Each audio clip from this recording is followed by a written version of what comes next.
I'm used to my appearance provoking the full spectrum of facial reactions everywhere I show up, and you absolutely did not let me down. You were delighted, weren't you? You gave me some wonderful face when I came up here. You looked at me like your mother-in-law just cancelled dinner. I've been lucky enough to travel, and I'll never forget my first trip to Australia.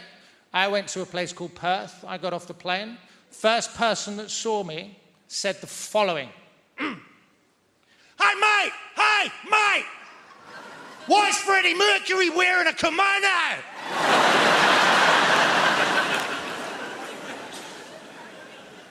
Huh. Hey, mate, why is Freddie Mercury wearing a kimono? Now, this man opened the interaction with the words, hey, mate. Our eyes met, right? I was the mate. Case closed. Then he said, why is Freddie Mercury wearing a kimono? I looked around, there was nobody else there. I was persons 1 and 2 in the rhetorical question. I've never met this man, and already, grammatically, I'm on the back foot. I wasn't going to put up with that. You would have been proud of me. You can't show any weakness. I summoned up every ounce of testosterone in my body, and I fired it ocularly at this chap. And I said, I think you'll find that this is a smoking jacket. Yeah, I showed the bugger. There's a lot that's not made sense, though, and one of the things that I still struggle with to this day is how uptight us Brits are. I didn't realise in the UK, how are you is a rhetorical question. How are you is a rhetorical question. If somebody from the UK asks you how you are and you tell them, they would be mortified. Now, there are geographical anomalies, I'm delighted to say. If you ask somebody from Liverpool how they are, they will tell you. 10 times out of 10, and I love them for that. Now, from personal experience, they oscillate wildly between 2 very distinctively different states. The first one is thus. How am I? I'm sound, mate. I'm buzzing. I'm having a belter. Do you know what? Work's sound.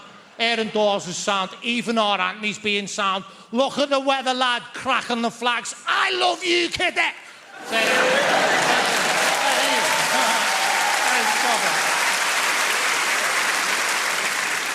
Apologies for the accent, by the way. I have the ability to blend in seamlessly with my environment wherever I go. I feel an energy, I match it, we become almost indistinguishable. Silly. Now, that's the first state. Now, the second state of Scouse being is rather different, and it is as follows. I'm fuming, lad. Oh, don't you start, lad. I am fuming here, mate. I'm fuming. I am fuming. I'm up the wall with work. I've seen me arse with my dad. Everton to being shite again. You're doing my fucking head in. I am fumigating naked.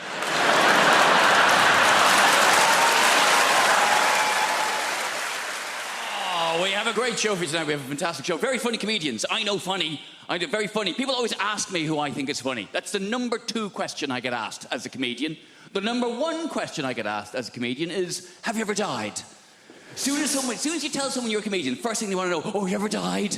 Oh, what's it like when no one laughs? Oh, tell us about the worst gig you've ever had in your life. Please, relive for me, in minute detail, the worst moment of your professional career. Have you ever really died? It's like saying to a doctor, tell us about the last patient you lost. What happened?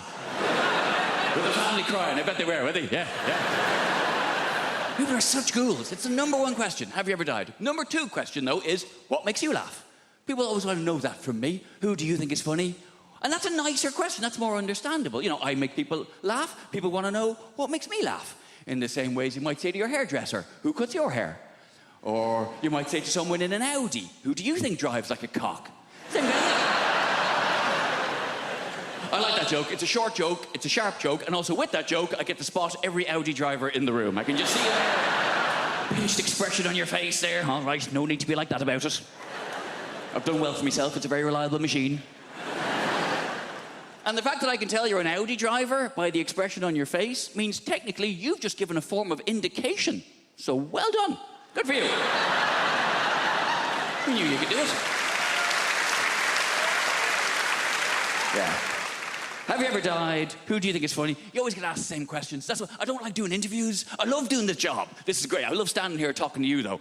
But doing interviews, it's a necessary evil. It's part of the job. I having to answer questions. And I don't even like watching interviews. Like, you'd rather watch a comedian tell jokes than talk about how they wrote them. You'd rather watch a singer sing songs than talk about their inspiration. You'd rather watch a sports person do their sport. You'd certainly rather watch a sports person do their sport. Come on now. Sports interviews can be turgid affairs at best.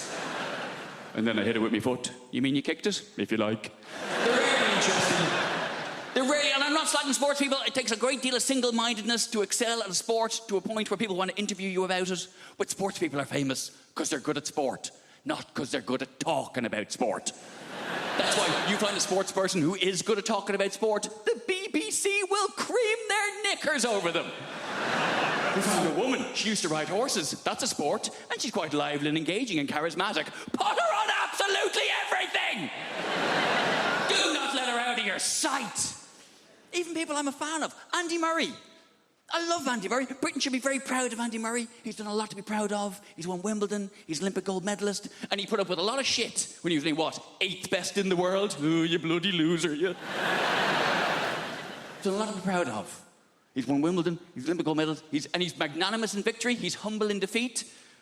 And he's a big comedy fan. He's been to see me live, I've met him, lovely bloke. But Jesus Christ. I cannot listen to him drone on one more time about how he won stroke lost another tennis match. I can't do it. Well, then I hit it to him, and he hit it back to me, and I'm very good at tennis, but he is also very good at tennis. Some days I'm better at tennis than he is, but I think what's happened today was he was slightly better at tennis than I am, and that's maybe why he won the game of the tennis. Oh, for God's sake, man! I'm not very sporty, you can probably tell. I like hill walking. Doesn't really count as a sport. I like hill walking and camping. Proper camping, though. None of your glamping bullshit. Glamping. Derivation of the words glamorous and camping, where you stay in a yurt, which is more expensive than a hotel. What is wrong with you? A lot of people don't realise yurt is a derivation of the words yura and twat. A lot of people don't realise that. We need to bring back a sense of consequences for our actions. In this world, there are no more consequences for actions, yeah? And what I'm talking about, if there's no consequences in this life, what we need to do is bring back to Britain a simple sense of hell. The idea, if we screw up in this life, right, we will burn in sulphur for all eternity in the next life. Now, this is quite a tough sell, right? You don't like that idea, do you? Right, but hear me out. This is a good idea. We got any Christians present? I need your assistance. Any Christian people here this evening? Yeah. In the pink shirt. What's your name, son? Josh. Fantastic. You're a Christian? So you understand the idea of redemption, eternity, yeah? Resurrection, eternity in particular. And I do too. I understand the notion of eternity because I went to church on Sunday. Let me tell you this. That service went on forever. Right? If it took me an hour to open a bottle of wine, I'd be drummed out of business. Now, the point is this. How long does it take to own a packet of crisps? Get on with it. Now, we need to bring back... Now, the problem with the idea of hell is no one's frightened of it. Now, I'm going to describe hell for you now, and none of you are going to bat an eyelid, right?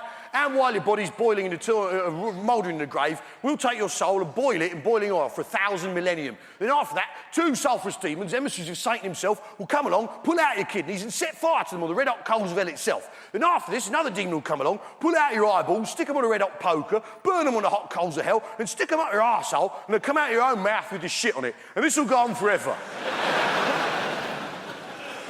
So you're not bothered by that, are you? In fact, most of you are laughing at it. Huh?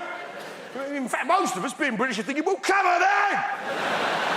Call yourself the devil! And that's the interesting thing about hell, isn't it? When you describe it, when someone describes hell, it tells you everything you need to know about that person, right? And what he's like and what his people are like. And I describe hell then in a normal British accent, which tells you that we, the British, are stoic, tough people who could take absolutely bloody anything. Right? And that's the interesting thing about hell. It tells you about the people telling you about it. Hell, in a French accent, for instance, sounds like a recipe. And Meanwhile, the body is lying down and the worms inside the flesh. We take out the soul and place it in very hot oil for a long time. Then, once it is tender, two demons come together at once, remove the kidneys and place them on the hot coals with a little white wine vinegar, some sea salt, and some rosemary, and cook them till they're brown on the outside but still pink in the middle. Then after this, we take the eyeballs, place them on the hot coals, cook them till they're crunchy on the outside, runny in the middle, on the hot poker, stick them up the arse, they come out the mouth with the shit on. It is delicious. Absolutely delicious. Hey, you see? Perverts! Perverts, basically, yeah? Hell, in a Dutch accent, sounds like a pretty good stag do, doesn't it? Hey, and while your body is lying down, we'll take you to the hottest place you can imagine. Imagine the hottest place you can go, yeah? Now go even hotter. And two demons will come together and rub oil all over your body. Two demons together. Two demons together at once. And then you will take out your kidneys. Oh, your hot kidneys. Your hot kidneys. And place the kidneys in a hot place and cook the kidneys till they're hard. Until your kidneys are hard. And then take out your eyeballs and stick them in your bum hole. And this will cost you €45. Hey, I mean, really? Sounds like an agreeable weekend. I just don't know how to relax. A friend of mine, when he wants to relax, he listens to whale song. You know those tapes of whales singing? They go, I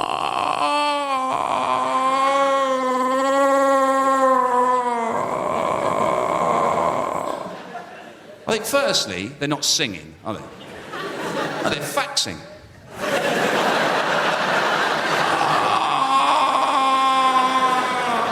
Really long fax. Like the one I asked my brother to send me. That time I ran out of toilet paper. Shops were shut. But also, they can't be relaxed. They've got to be the least relaxed animals on the planet, whales, haven't they? For starters, they're endangered. Is that relaxing? There's only 10 of you left. Fine! As long as I'm one of them. If I'm feeling a bit horny, I'll sellotape a couple of dolphins together.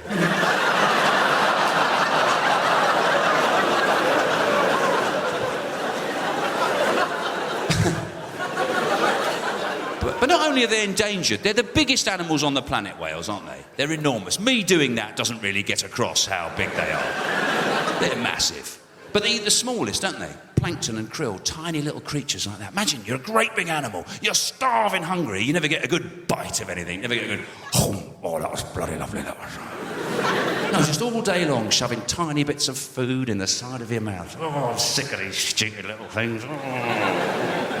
I like to think of it as Jeff Capes living on hundreds and thousands. He'd be furious, wouldn't he? I'm starving. And he'd be wandering around looking for whatever the individual of hundreds and thousands is. I don't know what you call them when you've only got one.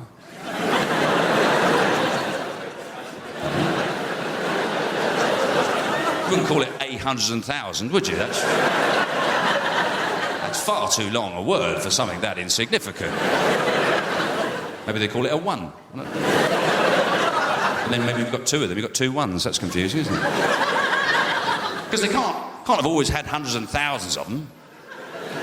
Surely in the early days, when they first started making them, they must have made a few, see what they were like. I mean, that's not good business sense, is it? You've got a new product, you don't just make hundreds of thousands!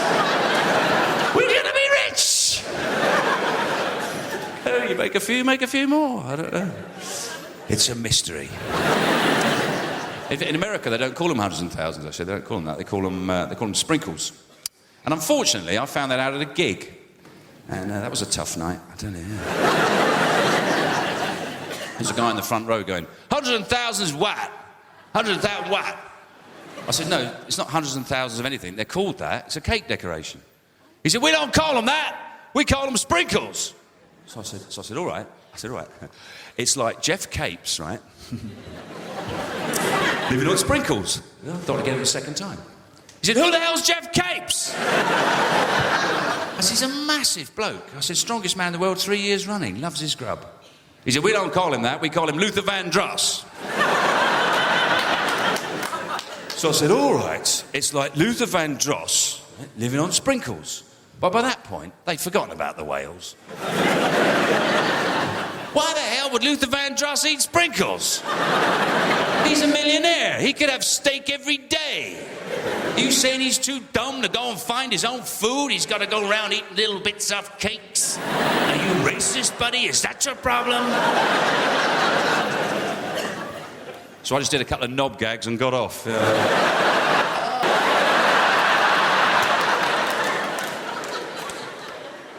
Look at this pretty lady. Don't fight it. I can tell by your eyes that you want me. Oh, fuck it. I can't keep it up. It's all a joke. I've never left the country. Good evening, folks. Very, very, very pleased to be here tonight. I want to tell you a bit about myself, because I've started off quite aggressive, so I'll pull back, right? My parents arrived in London in the 60s. And London in the 60s was very, very similar to Australia now. No real diversity, right? I remember my first day at primary school, I ran into the classroom, I ran straight back home, and I went, Mum, Mum, apparently there's a black boy in my class. I can't find him anywhere. So you young people, you're very, very lucky, right? Young people. How old are you, son? Right there, you. 16? What year were you born? 91. 1991. Did you hear that noise? That's called jealousy. There are people in this room with underpants and socks older than you.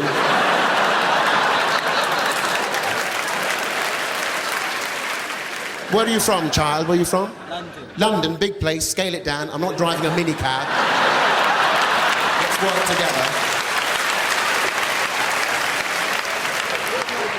Kilburn, North London, yeah. South London, representing. People ask me all the time, so Rich, how did you end up becoming a comedian? And I always say, why do you say end up, like I made a mistake? It's kind of a polite conversation you have with a tramp. So fella, how'd you end up in a skip? It's the most fantastic job in the world, right? You make people laugh, you fella, with all that stress on your face. Look at you, sit in the front row trying to get the jokes before anyone else. How desperate are you for comedy, my friend? Well, you people, bricks, but... Oh, I'm sorry, what? I wasn't expecting a response.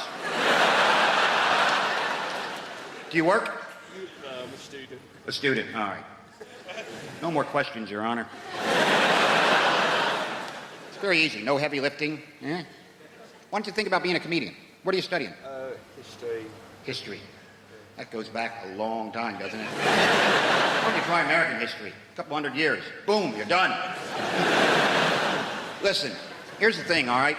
You just say intelligent things stupidly. That's all there is to being a comedian.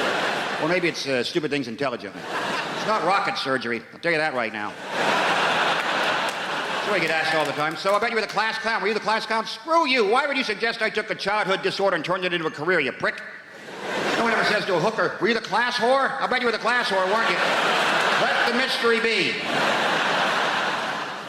I love watching Brits snap. That is the greatest thing in the world. When a Brit snaps, you don't even know they've snapped. It's not like Americans who take out 8 or 9 people with a high-powered rifle because they're social animals. Brits snap and you go, 2 hours later thinking, I think that guy snapped while I was talking to him. At that point where he crushed the pint glass with his hand, he was a bit pissed off. That's why when it comes to a war on terror, something we invented, the war on terror, because Brits would never have a war on terrify, because what's not terrifying to Brits? Everything. They just don't show it, right? Brit, you've had giants plucking your daughters out of villages a couple thousand years ago. Look that one up, history boy. It's true. So the basic British reaction to anything terrifying is this.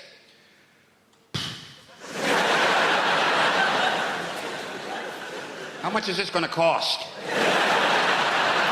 You can't really terrify. That's why I'm pretty sure the war, the whole terrorism thing, I think the terrorists have just kind of given up on Britain, because what can they possibly do, right? Listen, I would never compare the scopes of tragedy of, say, the World Trade Center to the bombs that blew up in London, but the reaction is completely different, right? America still has this entire culture of fear about terrorism. It's basically manifests itself by terror alerts being scrolled across the bottom of the TV screen by color. No explanation whatsoever. Just today's terror alert is orange. Now back to our show. What the hell was that? What does that mean? Orange, that's hunting accidents, roadworks, right? That's not good. It means be very, very aware of terror. So dwell on it now and then. Whereas in Britain, they blow up the buses in London. Next day, people are back at the bus stop waiting for the bus, right? And complaining about it because they're Brits. Bus is late. I mean, it's late. The one yesterday blew up. Yeah, well, that was yesterday. Today's today. I live in the present and the bus is late. That's why when you watch a Brit snap, right, you got to get really close to them. They'll pick a high street and just corkscrew for a while. That's...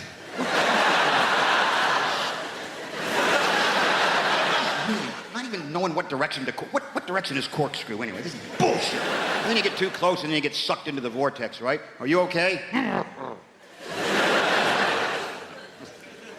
That moment when a Brit truly snaps and it looks like this. I'm going to write a letter. That's it. I've been pushed to the brink, you bastard. Nobody treats me like this, you son of a bitch. Huh? I'm not emailing this, I'm writing this. Wait till you get that tomorrow. Big red pillar box right in the mail. Postal strike.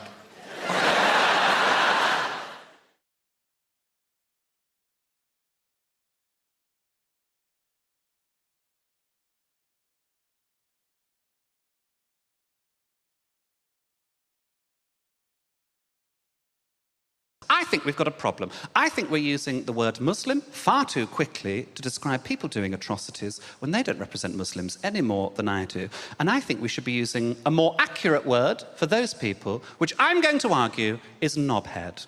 It's a political rally now, don't worry. There'll be levels of knobhead. I think she's despicable. No, I don't have a problem with Muslims in Birmingham at all. Happy to have them. I think they add to our city and to our culture. I think the big problem we have in Birmingham, it's happening around the country, actually. We have a lot of artisan coffee shops. You know the sort of places up... People ask me, they say, Chris, what is it like trying to raise a child when you can't see the child? It's ups and downs, you know, ups and downs. You just got to go with the flow. Can't prepare yourself, you know. She's 3.5 now. When she was 2.5, if you haven't got kids, by the way, as soon as they get to 2, they're adorable. They just start asking questions. They want to know what everything is. You are their source of information. They want to absorb the world. My daughter, she's 2.5. She's in the bath. I'm knelt there. I'm bathing her. She's like, what's this, Daddy? What's this, Daddy? I don't bloody know, do I? Give it here. Just... You might be 2.5, but you know way more than Daddy at this point, sweetheart. She goes, what's this, Daddy? Ice cream? I was like, ice cream? Big handful of shit, wasn't it? Massive. Not like a little pebble, not like a little arse sweetness. Where did that cut? An impressive quantity for an adult male. I wasn't entirely sure the dog hadn't jumped in and done it when my back was turned and she just scooped it out. She just slapped it in there in one go.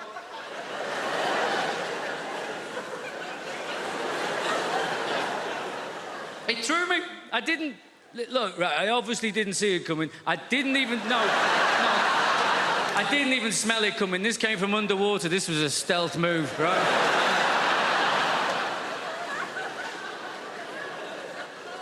And I'm not entirely sure exactly what happened, you know. I've narrowed it down to 2 options, I think. I've given it some thought. I mean, she was 2.5. Let's give her the benefit of the doubt. She deserves the benefit of the doubt, doesn't she? Option 1, benefit of the doubt. This is what happened. She sat in the bath in the warm water. Yeah? She farts. She shits herself. She doesn't know she's done that. A few minutes later, that goes floating past her in the bath, doesn't it? She sees it there. She thinks to herself, I wonder what the bloody hell that is. That looks a little bit like ice cream. I know, she thinks. I'll ask Daddy about that. He knows about these things. He's a very, very clever man, yeah? That's option 1, isn't it? Benefit of the doubt. Option 2. She's a bloody comedy genius. She's sat there in the bath. She's got Mr. Penguin up here on the wall. She's got, hey, Mr. Penguin, Mr. Penguin. Get on this now. This is going to be brilliant. This is going to be... This is going to be amazing. Watch his face now. Watch his face. Watch. Keep looking. Keep looking. What am I going to do? Not only am I going to do a shit and put it in his hand, I bet you I can make him sniff it.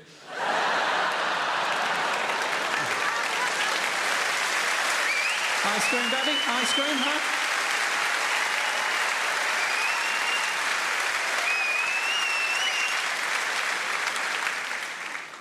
We were very lucky with my daughter. So they say you got to watch your language around your kids, don't they? That's what they say. We were very lucky. My daughter's first words, apart from hand on heart, apart from mama, dada, baba, all that nonsense, her first words were go away. That's what she said. That's all she said for 3 months. Go away. Go away. She thought it was just one word. Go away. Go away. Why? Because that's what me and my wife said to the dog every time we were trying to feed my daughter. We'd get the food out, wouldn't we? The dog would get up, he'd go on the prowl, having a little look, wouldn't we? We'd be like, go away, go away, go away. She just picked it up. We'd push her in the pram out on the street. She'd be like, go away, go away, go away. Said to my wife, it's a good job we weren't telling that dog to fuck off, isn't it? Because we just wouldn't be able to take this kid out of the house. You know toe rings? They are rings that we wear on our toes. Then we have rings, earrings, rings people wear in their ears, yeah? Eyebrow rings, nose rings, belly button rings. But these ones, rings. Because if these ones were called finger rings,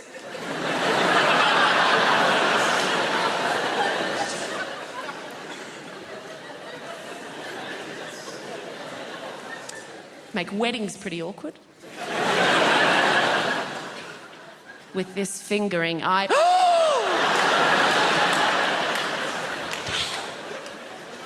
make proposal stories really awkward. Oh my God, so last night, John came over and out of nowhere just gave me the most incredible fingering. I know! I'm so happy. I mean, he asked my dad's permission first, obviously. And my dad was like, you go for it, son, you give her that fingering. And he came over, and he looked at her on one knee, and he said, darling, I want to give you this fingering. It's the same fingering that my grandfather gave to my grandmother.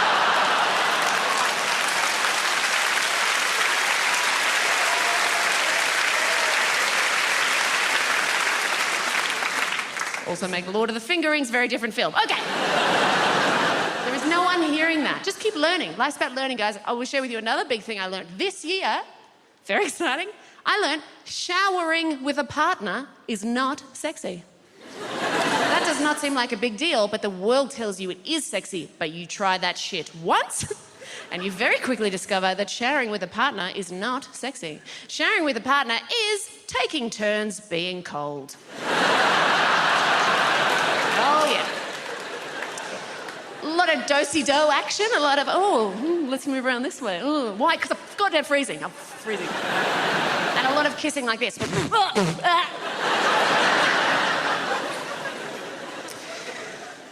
mainly, as I get older, I just keep finding out shit that I'm wrong about. Like, you grow up and you go, I know these things, I'm sure, and then wrong.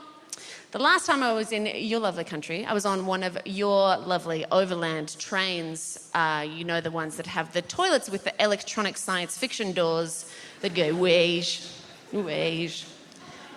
Now, I was sure I knew how to lock those.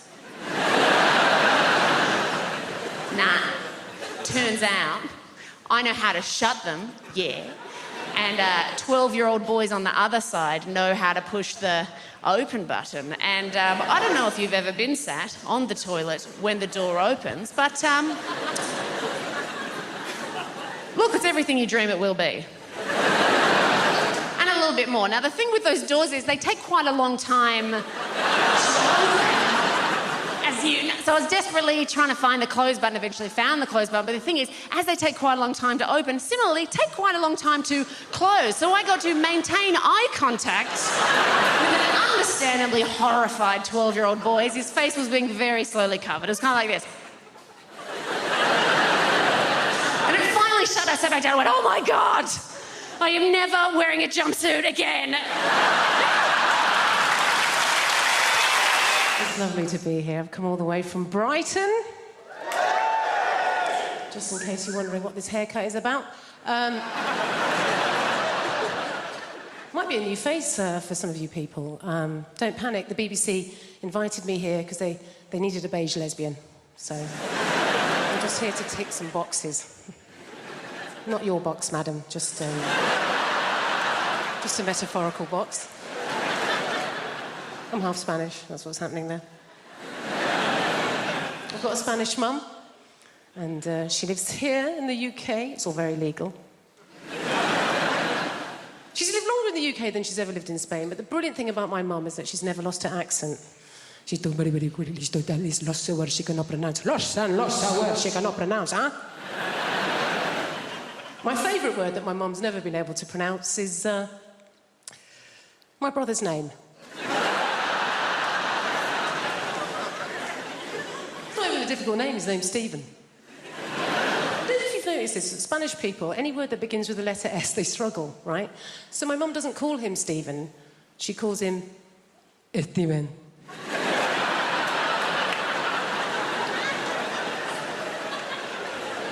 What's his name, Mum? Steven. Is it? Isn't it just Stephen? Jennifer, I know his name is my son. It is Steven! You don't want to mess with my mum. She's not like British people here in this country. We can be quite passive-aggressive, can't we? She's just very aggressive woman.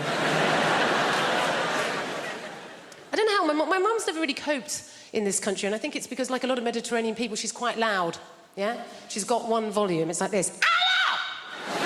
How are you? Whereas in this country, particularly if we're middle class, we tend to be low talkers, don't we?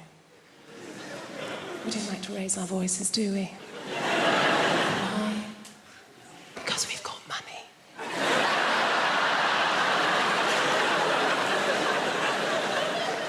And we just assume that if you are raising your voice, well, you're probably poor. Or worse, foreign. Great thing about having a Mediterranean mum is they feed you. Oh, my God. She's always feeding. That's her way of showing that she loves her children, is to feed us. You know, I can remember going around friends' houses, you know, like English mums. Go around an English mum's house and the conversation with mum's more like this. I think you've had enough. My mum will feed you till you puke. Anything can be going on in my life and my mum will relate it back to a meal that she's cooked. Do you know what I mean? Like, so good or bad, particularly if I'm depressed. If I phone up my mum and I've had a terrible day, yeah? I phone up my mum, conversation always goes like this. Oh, Jennifer, my God, I'm so sorry to hear that you're having a hard time right now. But you know what? Don't worry, okay? I made a soup. Come home. You sound hungry. I made a chicken curry, I made a lamb tagine, I made a casserole, Jennifer. I made some tortillas, some paella, some curry, Jennifer. You love the curry. Maybe some meatballs, some pork ball, beef ball, aniseed ball, banana ball. You're a lesbian. You don't eat enough balls. Please, come home. Eat my balls. Some people find very strange things entertaining. There are people out there, some people love scary movies. Ugh, I hate scary movies. They're too scary. They scare the shit out of me. Every time I see a scary movie, I'm scared for days. I hate them. But there are people who love them. There are people out there who actively seek them out, who actually enjoy the sensation of being scared by a movie. I've never understood that attitude at all. I've never been frightened in real life and gone, oh, Jesus. Yeah, I'll pay for that. Yeah, all right. That felt horrible. £13? Sure, yeah. Let's go now. Ridiculous. My friend's like this, right? My friend Jason loves scary movies. Jason can't get enough of scary movies. Actually, loves scary movies, Jason. Jason is black, which I only mention because you imagined him white, and he isn't.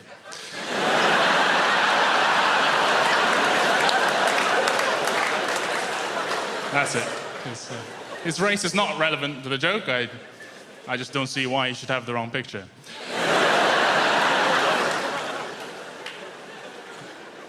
But Jason loves scary movies, and he's always trying to get me to go see him with him, go to the cinema and see scary movies with him. I'm like, Jason, I don't want to pay money to feel worse. That's an illogical exchange. That's a bad transaction, Jace. I don't want to do that. I was thinking about it. It's such a first world privilege. Don't you think? To enjoy scary movies. What a first world Western privilege. I mean, how comfortable is your life that you have to go out and buy a ticket just to know what it's like to feel under threat? You know, no one in the Democratic Republic of Congo saw The Grudge, you know? They don't need that shit. They got real life stuff to deal with. I guess it's a masochism, right, to enjoy a scary movie. A masochism, to derive a pleasure from a pain. And I understand masochism, I have to say I do, because I love spicy food. I love spicy food. It hurts me, I'm a little Asian god, but I love it. And if you think about it, spicy food is actually a lot like scary movies, you know? If it's good, you feel alive. If it's really good, you shit yourself. What else about me? I'm 26. I'm 20 goddamn 6. People often think I'm older, because although I am 26, I look terrible.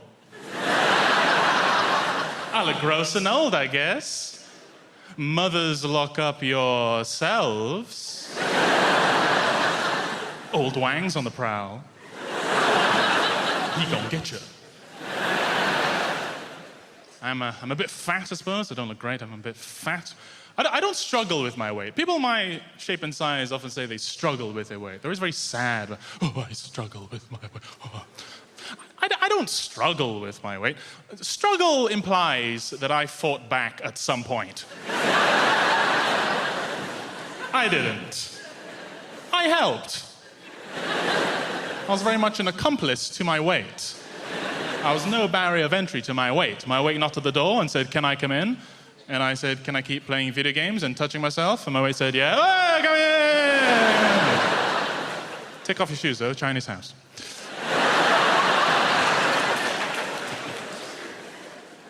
I've been trying to work on my look, though. I've been trying to look better. I'm trying to work on my look. I think it's important for all of us to have a distinct look that we like and to accomplish it as best we can. And so I have settled on the look of Cambodian dictator.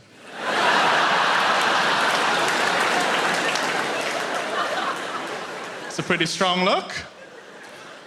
It's been getting me a lot of respect recently. Mainly from Cambodian people. But then I got fun shoes at the end. Racist people think that I'm barefoot, but there you go.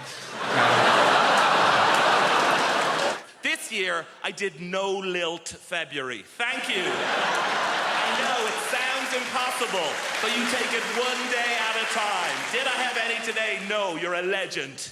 It gets hard around the middle of the month, you get the cravings. It's called lilt guilt. You're like, "Oh, I bloody love the lilt."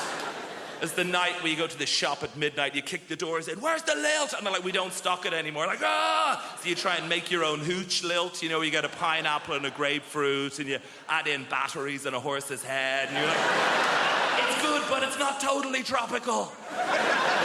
Did that joke in America recently. Turns out they don't have lilt there.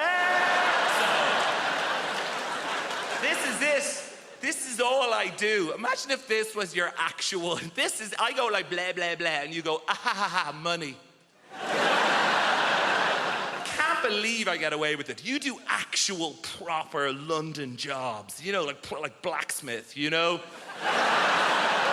Farrier. Brunch DJ. The big three. I tell you, I do not trust. People who work in offices, I know, right? What are they doing?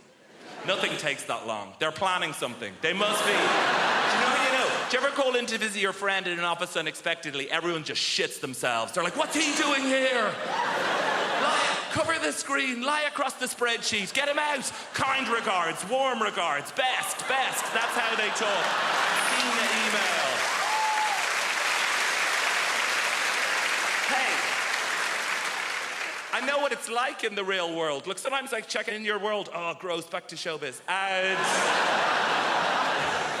No, I'm very self-aware of the level of fame that I have. I was in a supermarket recently, and an older lady came up to me, and she put her hands on my shoulders, and she said, "You are vaguely familiar." And that is it. I did a gig in Wrexham, and I was at an ATM machine, and a guy cycled by, and he shouted at me, "Surprised to see you at an ATM machine." And I've been obsessed with it since then. What did he mean? Like, on the one hand, understand. Is he surprised I don't have a butler to go to the ATM machine for? No, I think it's the opposite. I think I'm surprised you have any money whatsoever doing keyboard horse shit.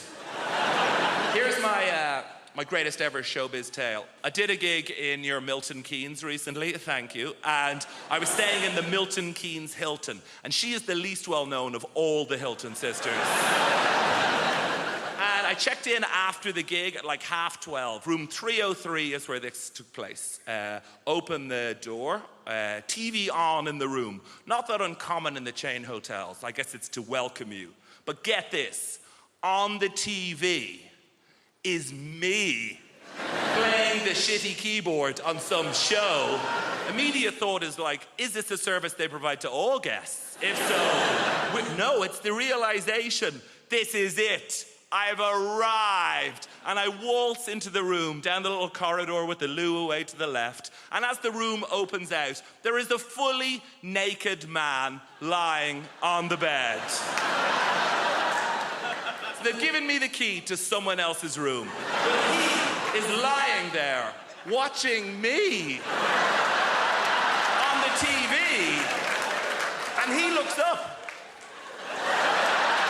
And he sees me. I wish I'd had the wit to think of something smart. What I say is like, oh, shit, sorry about it. I could have said anything and I'd be a legend. I could have been like, oh, you enjoying this? Ah, no boner. And just walked out of it.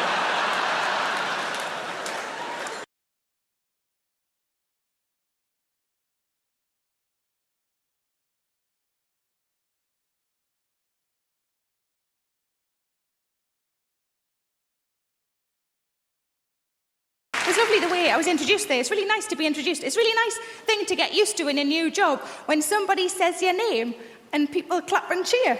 It's lovely. It was a little bit weird at the doctor's the other day. Because nobody clapped. Every time I said clap, I think they thought that's what I had. But I decided in January, I think a lot of people do this in January, I decided in January to try to sort of better myself.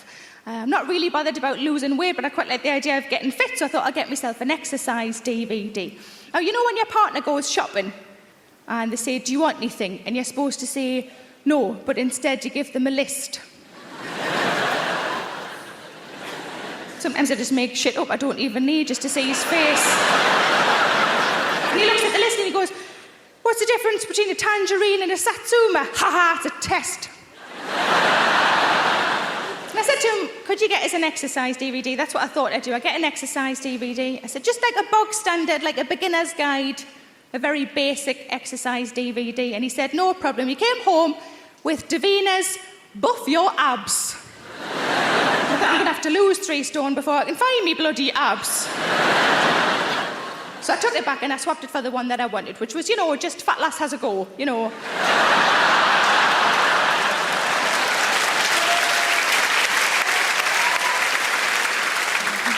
Or the sequel, Fat Lass Tries Again. And I watched the first few minutes, and you know how it's always a celebrity and a trainer, isn't it? Because a celebrity sells the DVDs and the trainer knows what they're doing. And in the first few minutes, they were both laughing at nothing. It was very unnerving. And the trainer said to the celebrity, why don't you tell the viewers at home what weight you were when you started this regime? The celebrity went, when I started this regime, I was 10 stone.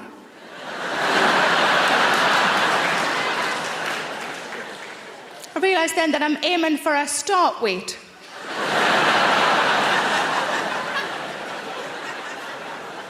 But I like to eat. Is that so bad? I like to eat. Sometimes I think I've got a tapeworm, but that it's just full. But I'm trying to eat more healthily. I had an apple the other day.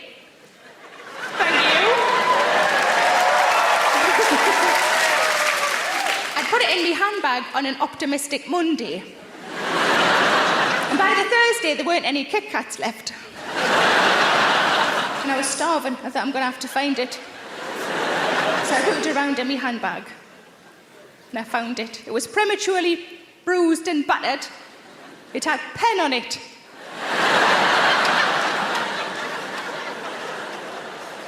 But I was starving, so I peeled off the clean panty liner and I ate it.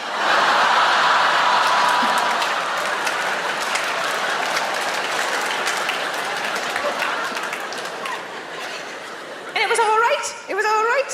It really reminded me of something I'd had years ago that I liked, and I was like, what does it remind me of? I can't remember. Toffee apples.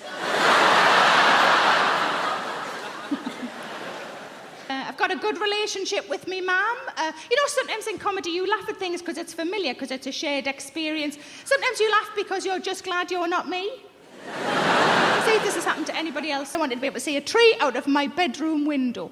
But it became very clear that I'm not massively suited to country living, having lived in the city centre for so long. I drove along a lovely country lane, and I saw a white marquee tent. And instead of thinking, oh, somebody's having a lovely summer party, I just thought, oh, someone's been murdered.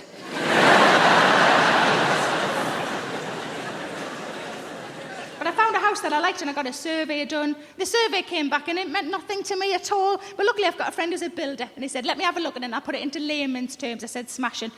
And it gives a cheer if you own your own home. It gives a cheer if you rent. See, up to this point, I'd only ever rented, and I think there are phrases that mean nothing to those of us who rent that the rest of you understand, because my friend the builder said, there is one thing you will need. I said, oh yeah, what's that? He said, you'll need a damp-proof course. And I genuinely said, I haven't got time to go to college. But one of the things the house that I bought did have is a log burner. I've never had a log burner before. I got quite excited by the log burner. Not as excited as my fella did. He went, oh my God, we'll be able to get a toasting fork. We'll be able to toast things. And I thought, he does know I've got a toaster, doesn't he? But he went after work. I went straight out and bought a toasting fork. I was too excited. I came back in with it. I grabbed a loaf of bread and I thought, I'm just going to sit in front and work my way through. Bloody love toast. Couldn't get it to work. I rang him and I said, I can't get it to work. He said, how can it not work? It's fire and bread. How can it not work? So I told him what I'd been doing. Turns out I should have had the little door open. I might as well have been lying slices of bread on top of my radiator. But when I moved, I had bits and bobs of furniture. Not much, but I had some stuff, and I was trying to work out what would best go where. And I said to me fella, God, I wish I had a tape measure. He said, what do you need a tape measure for? I said, I just want to know if that unit will fit in that alcove. He said, well, I'll sort that out for you. I said, have you got a tape measure? He said, no, it's just, I'm good at that sort of thing. I said, what do you mean? He says, just an instinct I've got. And first of all, I thought, rubbish. And then I thought, let's have a look. And I thought, this is quite a manly thing to be able to do. If you can do this, maybe we'll see what else slots where. So I said, go on, then do it. And this is what he did. It went exactly like this.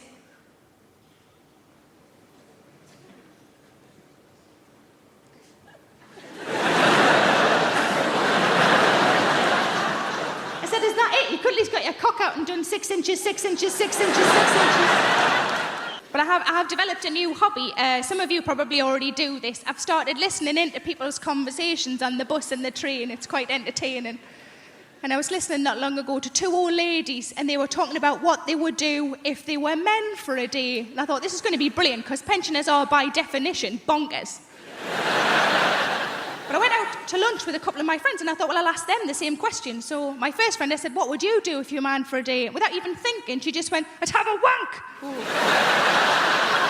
Sounded like she needed to. She sounded awfully tense.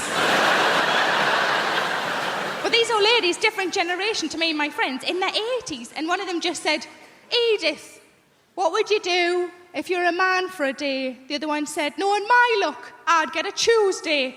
And what can you do on a Tuesday?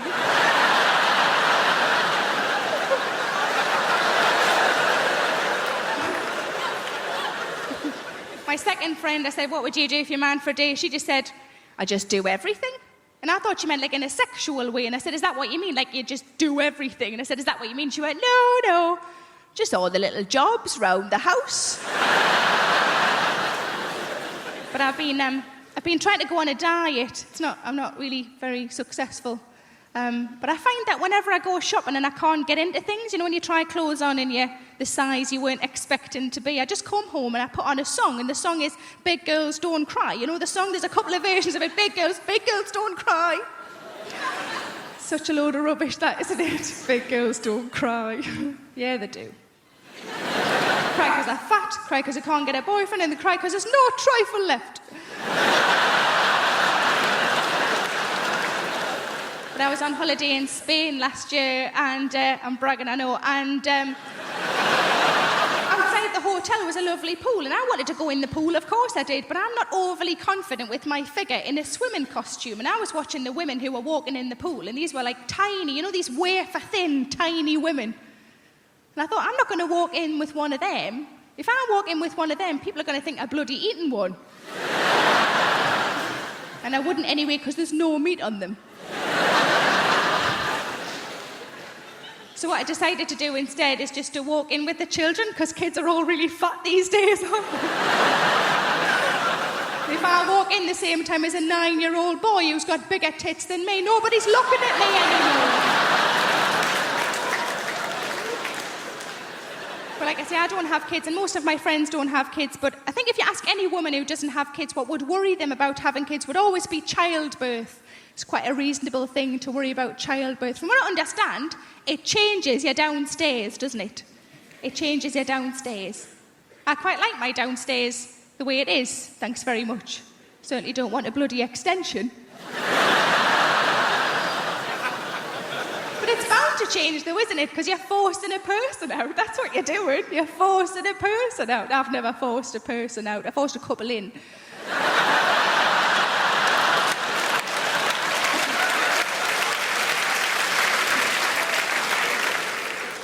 With a shoehorn.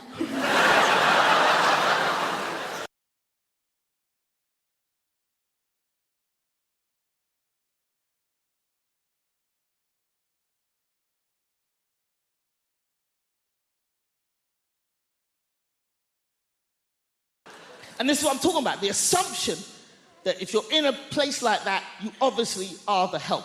Okay, example 2, that's it, white people. One more example, and then we're moving on, right? I'm on tour in the UK. I'm going up to Leeds. All my team was already up in Leeds setting up the theatre. I'm travelling with my tour manager and best friend, Lila, also a black woman. So I go, you know what? That's Lila. I go, you know what, Lila? Let's not drive. It's a long drive. Let's get a train and go up in comfort. So we rush down to the train station. I buy us 2 first-class tickets. There's a train leaving, so we jump on the train takes off. And we're walking through the train towards the first-class carriage. We walk into the first-class carriage. This white woman is sitting at a table. She looks up, she sees us, and at the top of her voice, she shouts, this is first class! Now Lila goes, what the fuck did you say? And I hold Lila, no, Lila, no. I just grab her by a collar. No, Lila, no. No, Lila. No, Lila, no. Watch me humiliate this bitch just with my mouth. Come back.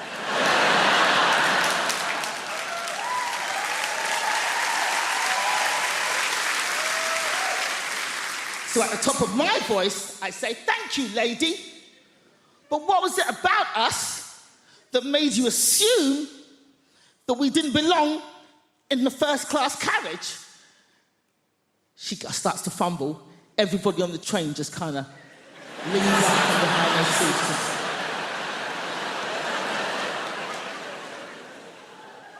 And she gets flustered. She's like, and then all she could think of was like, I thought you were lost. And I was like, how'd you get lost on a moving train going in one direction, bitch? How? Now, this woman was not alone. She was with her husband. Her husband was sitting opposite her at the table, same table. But we did not see her husband's face for this entire confrontation because the entire time he was hidden behind a newspaper, just... His hands never came down. All we saw were his knuckles just gripping that paper. And they were in their 60s. So they'd obviously been married a long time, and he's behind that newspaper going, ah! Nosy, big-mouth cow! 30 years we've been married, and every day of those 30 years I've said, mind your own fucking business!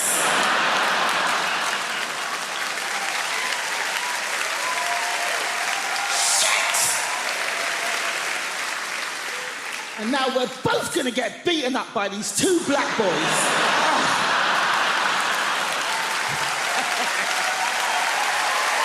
I'm going to explain the concept and naked attraction to you, and you're going to think to yourself, Suze, previous to your gig tonight, did you nip outside and smoke some crack? Because that's how mental it is.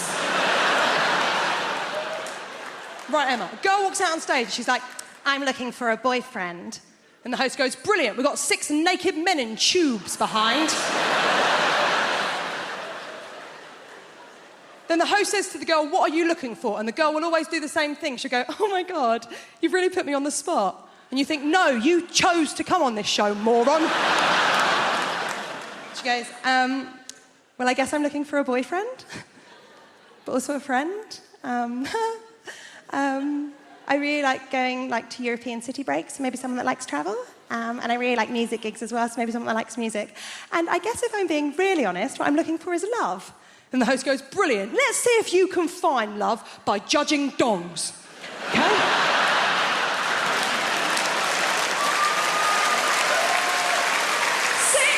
naked men in tubes! Okay? Now, Emma, there's a screen in front of all of them. Every round, the screen goes up a little bit more to show a little bit more of the naked body. Every round, one man gets eliminated until the end. She's got a couple of nudie fellas to choose from. Okay? Now, Emma, first round, screen just goes up to their knees.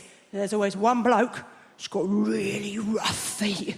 Really rough. Like he was an extra in The Hobbit. And he just never took the feet off afterwards, right? Now, she clearly looked at them feet and thought, well, them trotters ain't coming home with me, right? And you think, well, that's the end for him. Not the end. They don't shoot him. You think it's the end of the show for him, but it's not. It's not the end of the show, because he then has the indignity of the screen going the whole way up.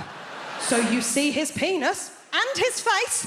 Then he has the most awkward moment in television where he steps out of his tube, walks over to her and gives her the most uncomfortable hug you have ever seen. Where you can tell all he is thinking is, don't touch the lady with your dick. Whatever you do, don't touch the stranger with your dick. And then his sad little ass walks off stage. Now...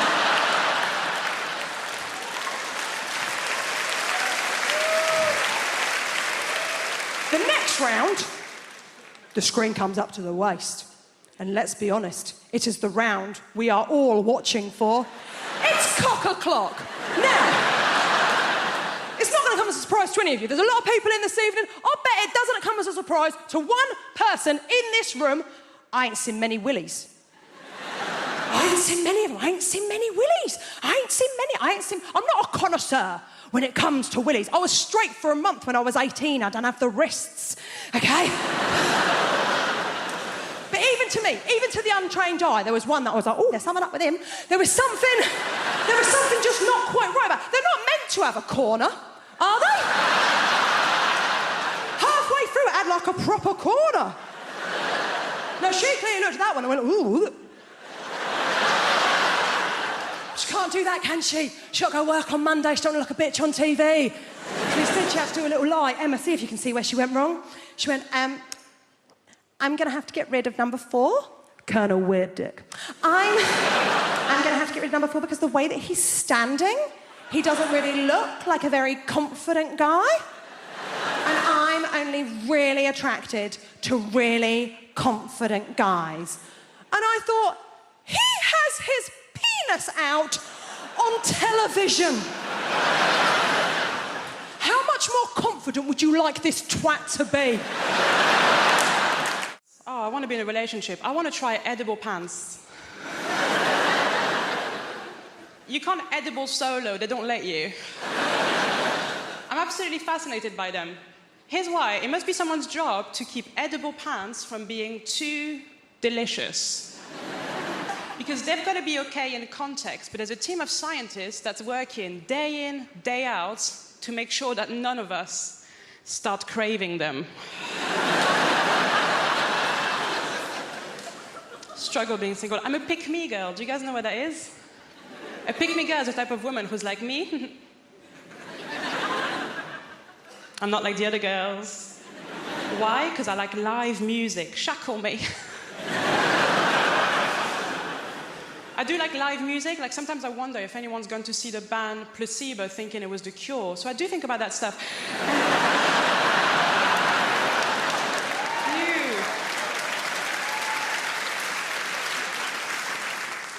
Love live music. I went to see ABBA Voyage. Have you guys seen it? ABBA Voyage, if you haven't seen it, it's incredible. It's ABBA. They've got holograms now. But just before going into ABBA Voyage, I found out a little bit of industry gossip, and I'm going to share it with you because I was pissed off. ABBA, the band, they're not even dead.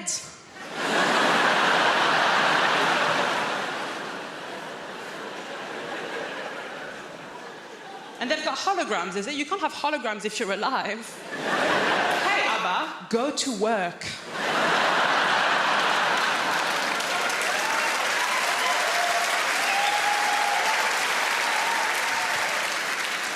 ABBA Voyage, it's amazing. From start to finish, it's them at their best. They were 28 years old when they recorded it. Start to finish, them at their best. A bit like this. So, ABBA Voyage, at the end of ABBA Voyage, sometimes the real ABBA, they come out. But the problem is that at this point in your life, you've only known them as hot 28-year-olds. So when 76-year-old ABBA comes out, it doesn't look good. It doesn't look like them. It looks like their parents have come to pick them up. I am a pick-me girl. I lie about my interests constantly, I do. My new thing now is I pretend to like football. Now, I want to like football. I really do. I really respect it as a sport. My problem is too much of it has happened. And no one will let me catch up. Like, everyone needs to stop playing for like 5 years, and then I'll start casual, season 1, episode 1. Now, the real reason I'm trying to get into football is because, basically, I met this guy. Thank you. And, oh my God. So he told me that he could have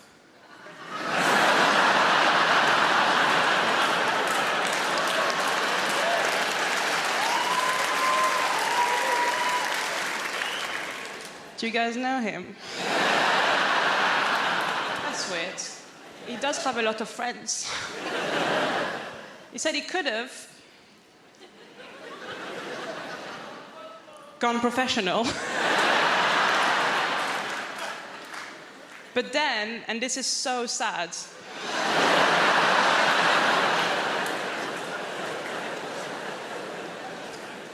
just before the trials,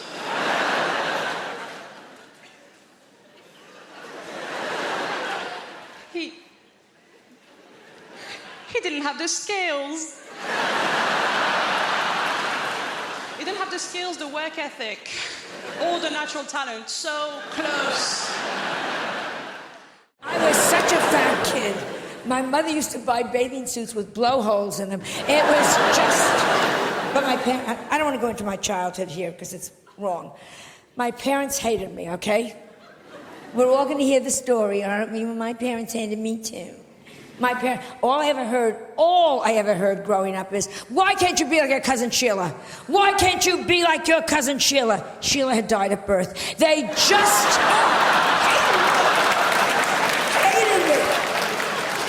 Whenever we would go, like, in front of a street, each parent would take my hand, hold our hand, we're crossing the street, and then they'd swing me into the traffic. They used to say, take candy from strangers. Ask the funny man in the raincoat, does he own a van? It's just...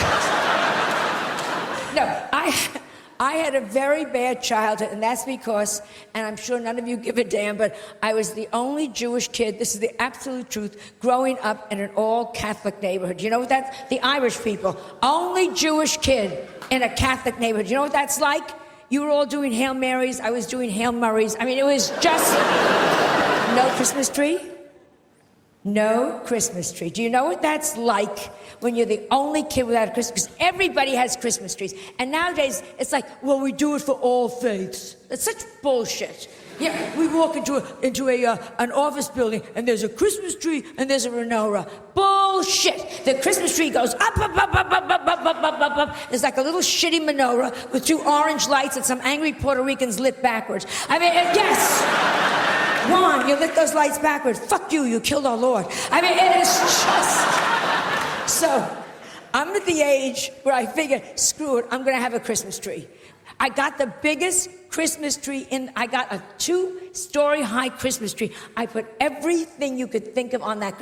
Up, up, up, up, up, gorgeous, gorgeous, gorgeous. On the bottom, I got the manger. I got the whole goddamn thing going there. The wise men, the sheep. The only thing is, I have the baby, but I'm Jewish. I got him a nanny. It was just, oh yes. And I redressed Mary. She didn't look good. That stupid thing over her head, come on. I put her in a Chanel suit, Manolo Blahniks, and a Louis Vuitton pocketbook. You're the mother of God. Look it. It is just...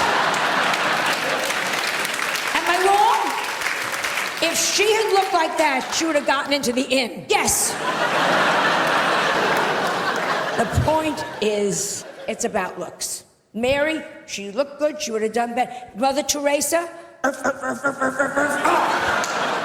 oh, don't give me, Mother Teresa, if she had looked better, she'd be a saint by now. Was she a bow wow? Yes. Did she need electrolysis? Let's talk to each other here.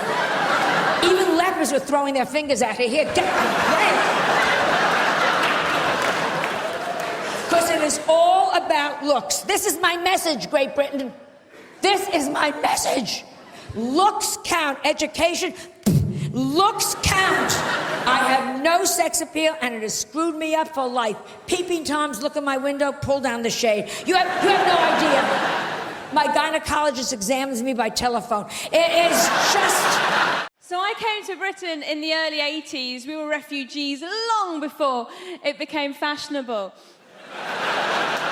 But my favourite immigrants are Polish people because they've properly confused old-fashioned racists. Have you seen them? They don't know what to do. What do we do? What do we say? They're immigrants, but they're white. I had this one bloke go, bloody Poles coming over here with their work ethic. Which isn't very politically correct, and I try so hard to be politically correct. Sometimes I take it too far. I was at a party recently and I said to my friend, have you met Steve? He's a really nice guy. My friend goes, which one's Steve? Steve was the only black guy in the room. I found myself going, Steve, yeah, he's over there. He's got blue jeans on, a grey T-shirt, sort of curly hair, and a Nigerian accent. And once I was performing at a comedy club and there was 2 black guys in the front row, like you two, but men and black.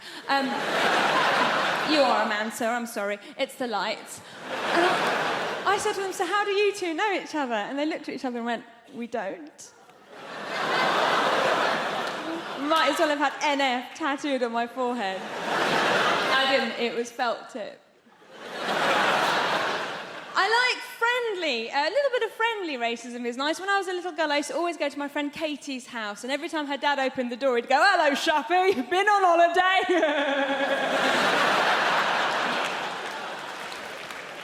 So, I have a little boy, I have a baby boy, I'm a mum, and I'm looking at you, some of you are so young, I could be your mummy if I lived somewhere rural. Like a lot of women, I got to my 30s and I thought, I've got to have a baby now. Well, my mum's still young enough to look after it for me. And I went to all the antenatal classes, and this woman came up to me, one of the other mums goes, oh, how are you planning on losing your baby weight? And I was like, well, I was just thinking of having the child. And she was like, oh, I'm going to be a yummy mummy. I'm going to lose all my yummy mummy. That's just like a middle-class way of saying MILF. I was so happy when I found out that I was pregnant. And we had a scan and we knew that it was a boy. And people said to me, why did you find out the sex of your baby? Didn't you want a surprise? Well, it's going to be a boy or a girl, do you know what I mean? The only surprise would have been if it was a puppy. And there are no puppies in my family. There's one goat, it's not a blood relation. Thank goodness I have a child now. It was no fun being a broody Iranian woman. Every time I said to people, my body thought's ticking, they'd hit the ground.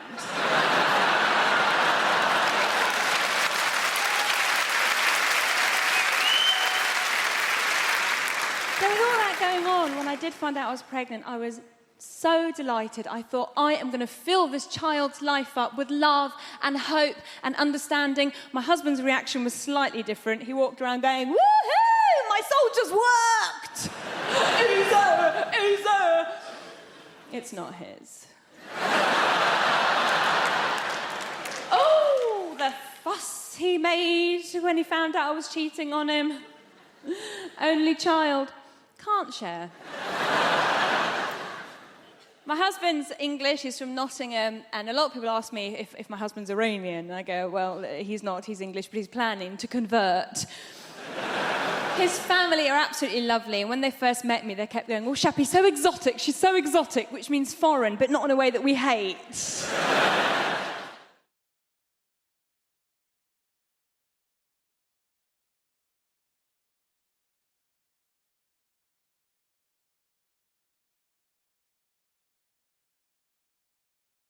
But as much as you want to save animals, I'm pretty sure you're not going to do it by buying cosmetics. Pretty sure you can't walk into the body shop and buy some burdock root peppermint oil foot scrub, and some little badger somewhere in Scotland is going to go, wow, I feel a whole lot better about my life right now. One guy's buying that burdock root peppermint oil foot scrub. I don't see the point in testing cosmetics on rabbits anyway, because they're already cute. Slather some lip gloss and eyeliner all over them. Now they're all gussied up like some $3 whore. There's no dignity in that for a rabbit whatsoever. You want to test out cosmetics?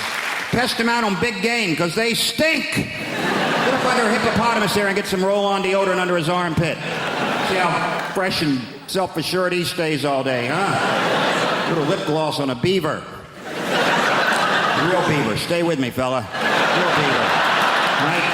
Dam-building, log-eating beaver. If he's charged through 60 logs and he's still wearing that lip gloss, that's some damn good lip gloss right there, ladies and gentlemen. You know this whole thing about, you ever meet someone famous and you tell your friends, and then they say, well, what was he like? Because all they really want to hear is that he was a prick. So they like to say Tom Cruise is the nicest guy in Hollywood. And I always think, well, if I was making $8 million a film, I'd be nice too. Jesus Christ. But I'm not sure he is that nice. Because I always read these articles about how he's so insular and he's into his Scientology and he, stays at a hotel, won't make eye contact with anyone in the hotel because he doesn't want to talk about the plots to his new films. Apparently, as if staring Tom Cruise in the face, he would just crack under pressure. What are you staring at? Hey, you want to hear about my new film? Ever seen a Tom Cruise film like he couldn't figure out the plot in about 18 seconds? Oh, Christ. He's a cocktail maker. He's a pretty good cocktail maker, too. Till he has a crisis of confidence and can't make cocktails anymore. Then he meets a good-looking woman who talks him into being a better cocktail maker. A riveting piece of cinema that was. Then he's a race car driver. Pretty good race car driver, too. Till he has a crisis of confidence. Can't race cars anymore. Then he meets a good-looking woman who talks him into being a better race car driver. Then he's a jet pilot. Some of you are starting to see a pattern emerge here. Pretty good jet pilot? Yes, he was. Until he had a crisis of confidence, couldn't fly jets anymore. Then I believe he met a good-looking woman who talked him into being a better jet pilot. Then he was a sports agent. Then he was the brother of a retarded guy. He was a pretty good brother of a retarded guy till he had a crisis of confidence and wasn't so sure he was such a good brother of a retarded guy. And then he met a good-looking woman who talked him into being a better brother of a retarded guy. Then he was some kind of, I don't know what he's in now, War of the Worlds. Maybe he fights the world. You know what? I bet he's a pretty good world fighter. But at some point he'll probably have a crisis of confidence. You're going to meet a good-looking woman who convinces him it's okay to fight the world. Could be a Scrabble player for all I care. He's a pretty good Scrabble player. Till he draws all vowels. Has a crisis of consonants. And he meets a lovely Welsh woman who teaches him a lot of words he's never heard before. That's the thing is, like, I've met some crazy people and with some crazy ideologies. One of the craziest people I met, and the funniest, were these guys called the Black Israelites. If you don't know the Black Israelites, right, it's a group of black dudes in New York, right? They think the black man's the original Jew, right? They think the white man's the devil. I mean, look, you know, they have a point, right? And they think Jesus, right, is coming back to put white people in slavery, right? Which, look, I think is messed up. Because I think white people would make terrible slaves. Do you know what I'm saying? You know, you whip them once, they run to the manager. You know, you try and give them bread and water. Is it gluten-free? No. It's not gluten-free. I know some old white woman making my dinner and stuff like, Margaret, if you make me another shepherd's pie, I'm gonna sell your ass. Sandwich porch. Start selling people. I don't know. I get called a lot of stuff now. Especially with the internet, I get called tons of stuff. I get called racist words, and I get called racist for making jokes about white people. I just want to say my mom's white. I have one at home. She's fine. I have no issues with white people. Love white people, right? But everyone calls me mad things. And I'll be honest with you, when you get called a lot of stuff, you have to have a thick skin. You can't let it bother you, because it'll just get you down if you always listen to that stuff. And it's never bothered me, except for one time. Someone said something about me, and it just really annoyed. Basically, someone called me middle class, and it just really... I threw my avocado on the floor. I was perturbed. I was like, Mother, take this away. I can't finish this avocado. Middle class? I ain't middle class. I'm not you. I'm from Ilford, man. If you don't know Ilford, it's in between East London. Don't you cheer Ilford, goddammit. Ilford is horrible. It's in between East London and hell. That's where Ilford is. Don't want to go Ilford, right? It's that weird thing. It's like you work hard and then people think they can take away your identity from you. And that's like a weird point. It's like you can't be working class because you've worked hard. You get to play lovely gigs like this. You can't be what you are. And the thing is, like, I am working class in my heart. But there's a conflict. My brain says different sometimes. You know? Like, sometimes my friends will call me from prison. It's just what it is. It's just what it is. They'll call me up and they'll be like, yo, Jamali, you need to start repping for the Mandem. And I go, you know what? I need to start repping for the Mandem. They say, you need to start saying free the Mandem. I'm like, you know what? I need to start saying free the Mandem. And that's in my heart. I believe that. We should free the Mandem. But then my brain goes, yes, Jamali. But now you have stuff they want to steal. So I'm like, yeah, free the Mandem. If they've completed the course, maybe. I don't know. Free them up if they've, you know, if they've repented. I don't know. If they ring me up, they'll be like, yo, say free Ginger J. Free Ginger J. Say free Worm. Is Worm still locked up? You better free him. Say free Killer. Nah, I don't know about Killer, man. I'm not saying we should never free Killer, just don't free him where I live. Because I live in a nice gentrified area now, just what I'm saying. So it's like, and I'm angry at gentrification, but it's hard because it's delicious. I'm drinking my latte going, oh, these hipsters, do you know? Like, so yeah, free hit Killer, but just not where I live, not in my community. Because gentrification is a weird one, because does anyone remember when London was shit? Like, Hammersmith was shit. None of you would have been able to be here. It was that bad. It was never Peckham shit. Peckham was shit. I go as far as Bethnal Green and look at Peckham through a telescope. That's as far as I go.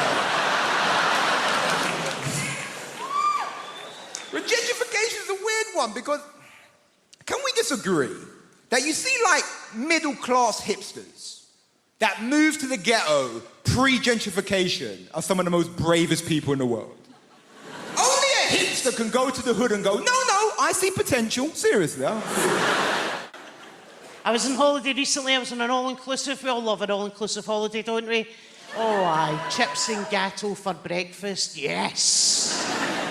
I always think it's amazing. I can always identify where people are from on an all-inclusive holiday. It's fascinating for me. Like, the Italians. You can always tell the Italians because they could put on a bag of rags and look amazing.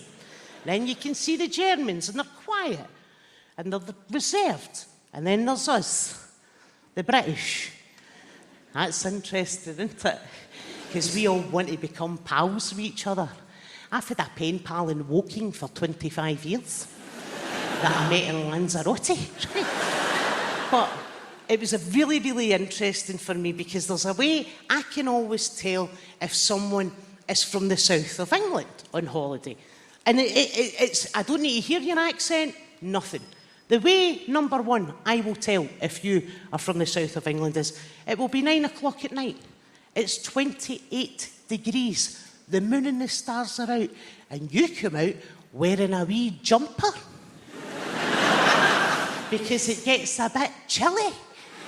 It's 28 degrees. The moon's out. I'm Scottish. I'm like past the factor 50 hen.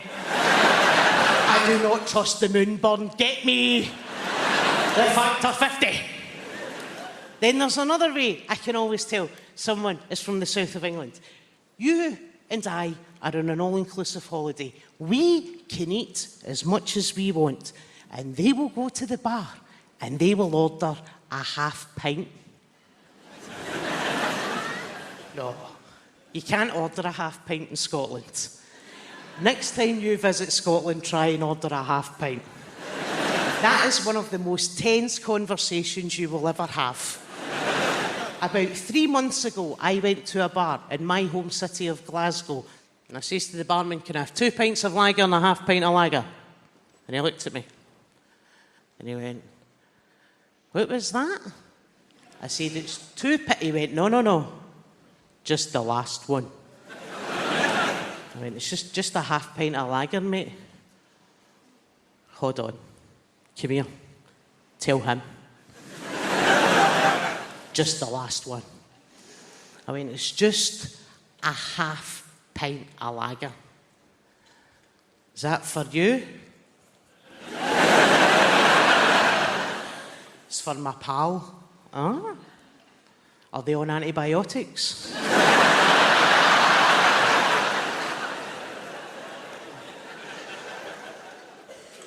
Are they pregnant? Would they like a colouring book and crayons with that? Do you love London? I love London. I feel like London is created by the people, right? Who are just crazy and sexy and ambitious. I got into an Uber the other day, not bragging, and I got into an Uber and the driver, he said, would you like to have the radio on? And I was like, I don't mind, it's up to you. And then he said, well, actually, I make my own music. Do you mind if I put some of that on? No, I don't. And then he put on Drake's new album. I wonder how often it works. I wonder how often there's a middle-aged white woman thinking, oh, well, he looks like Aladdin and he sounds like confidence personified. Pull over and jump in the back, Nikolai. I'm having a good life. I have recently started doing yoga, which is just Yes, woo for the yoga over there. Are you a team? I'm new to it. I love it. Yoga has changed my life. It's brilliant. Yoga is my new drug. My old drug was drugs. Which I'm not going to say anything positive about because it would be incredibly irresponsible. I'm not going to say anything positive about drug taking. What I will say is I didn't take MDMA until I was 32, and it was such a relief to know I could be happy. Just assume the equipment's broken.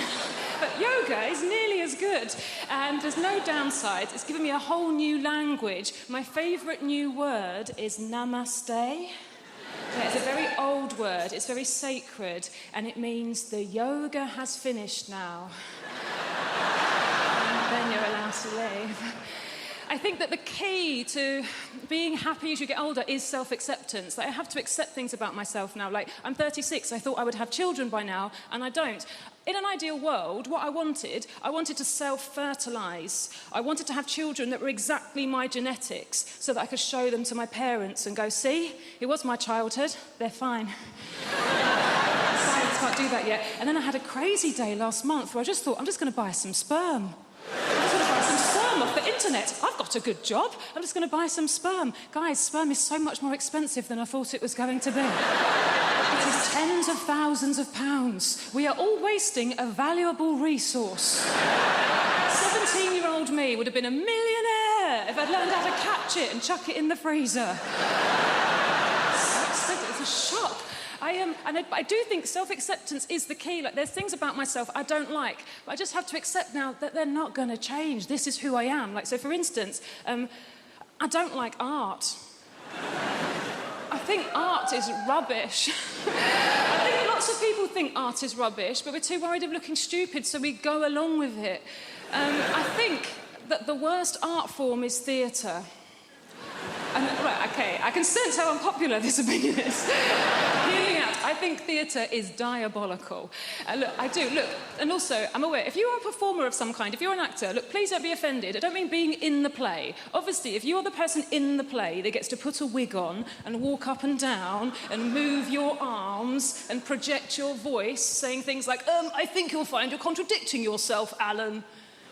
Fun. Having to watch it. Dear Christ. I can't concentrate. I can't lose myself in the story. I know that it's not real because I'm surrounded by people eating crisps. And they don't let you look at your phone. So all you're thinking is, well, how long has it been? We need to bring back a sense of consequences for our actions. In this world, there are no more consequences for actions, yeah? And what I'm talking about, if there's no consequences in this life, what we need to do is bring back to Britain a simple sense of hell. The idea, if we screw up in this life, right, we will burn in sulphur for all eternity in the next life. Now, this is quite a tough sell, right? You don't like that idea, do you?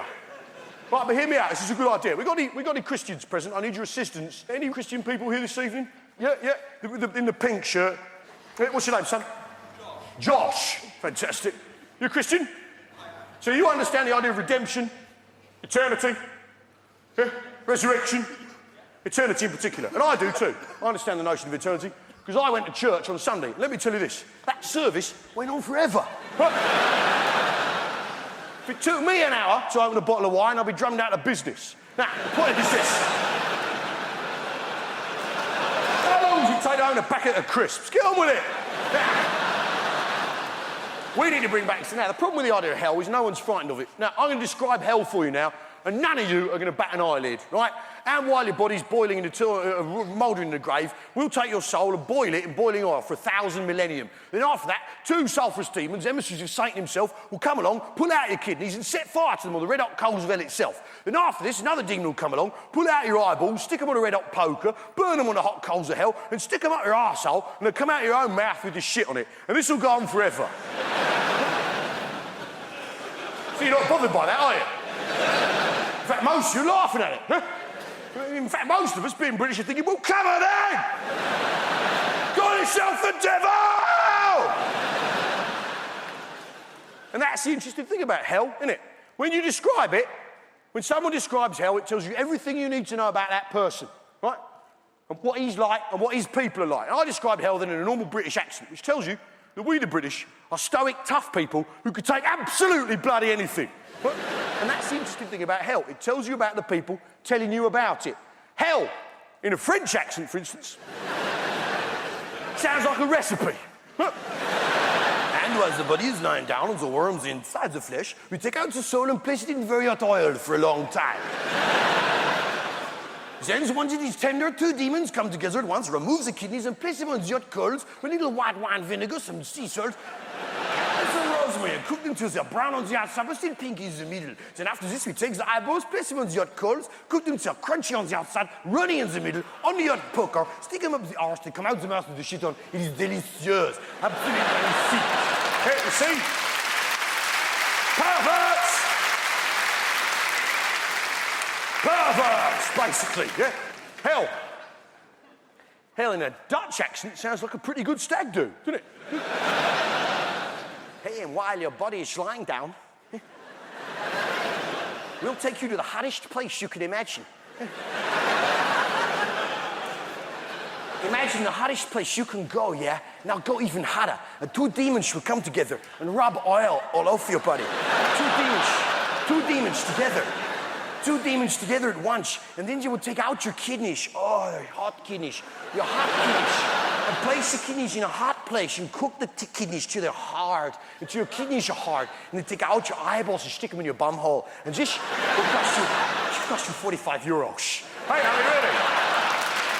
Sounds like an agreeable weekend.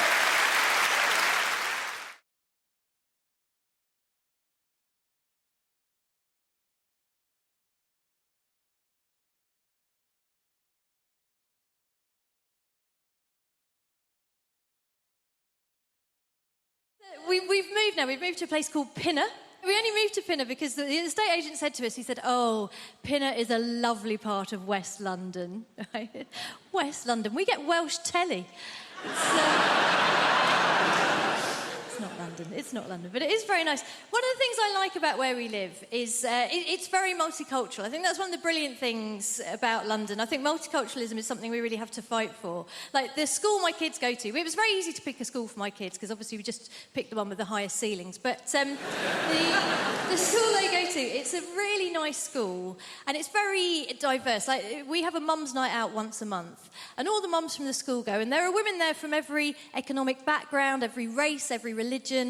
And we have a fantastic time, and the Muslim mums drive us home.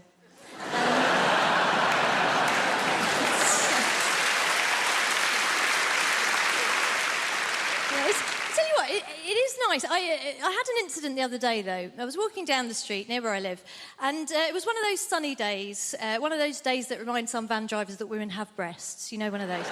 And I was walking down the street, and there was a van drove up and slowed down, and two guys leaned out of the van, and they were in classic kind of leching position. And I knew they weren't going to be looking at me because I am 44 years old. And in fact, my older friends, when I was turning 40, they said, oh, being over 40, it makes you invisible, right? And I have found, yes, that is true, but the brilliant thing is it mostly makes you invisible to dickheads. So it's not really a problem, it's a superpower, if anything. So I'm walking down the street, these two guys are leaning out of this van, and I see they're leching, but they're looking past me at a younger woman, a woman in her 20s, who is walking alongside me. And these guys do the classic thing. They lean out of the van and they gave this woman a very detailed appraisal of her anatomy. You know, they covered all the main areas in bullet-pointed form, very thorough. And then they went on to suggest what I can only describe as a smorgasbord of activities they felt they would enjoy indulging in with her were they not under pressure of time to get to the next plumbing job. So they did all this and they drove off. And naturally, I turned to this woman and I said, oh my gosh, are you okay? That was horrific. And she said, no, I'm fine. It happens all the time. And I thought, yeah, it does when you're in your 20s, doesn't it? And we were chatting about how silly it was as we walked down the street. And then we got further down the road and the traffic had slowed down and this van had come to a stop. And I think a few years ago I would have just left it, said nothing. But this year I thought, you know what, if I'm going to be invisible, you know who else is invisible? Ninjas. I'm going to be a bloody middle-aged ninja. I'm going to strike, right? So I went up to the van and I just leaned in and I said, oh, hi, guys. Listen, sorry to bother you.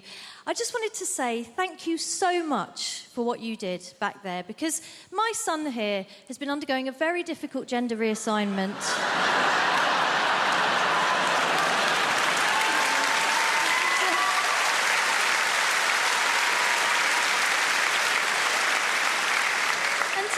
He's been worried that it's not going that well, but what you did back there really made him feel like a proper woman. Right?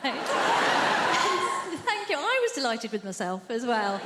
But what was really special was that then the young woman next to me leaned in beside me and in the deepest voice I've ever heard, just went, yeah, thanks, guys.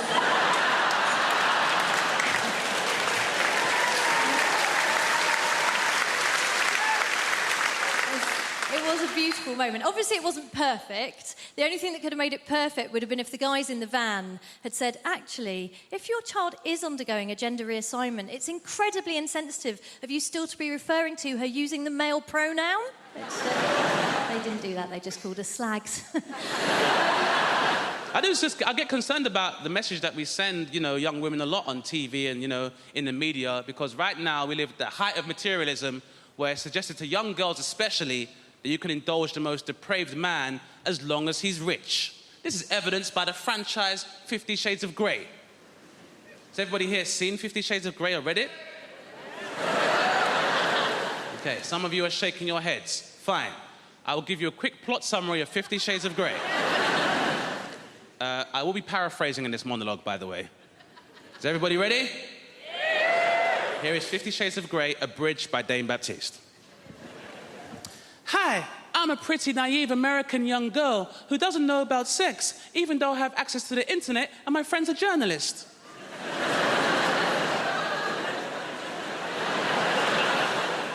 Mr. Grey, you seem so mysterious and rich. Can I interview you? That's right, baby. I am mysterious, and I'm rich as hell. Can I put a pineapple in your ass?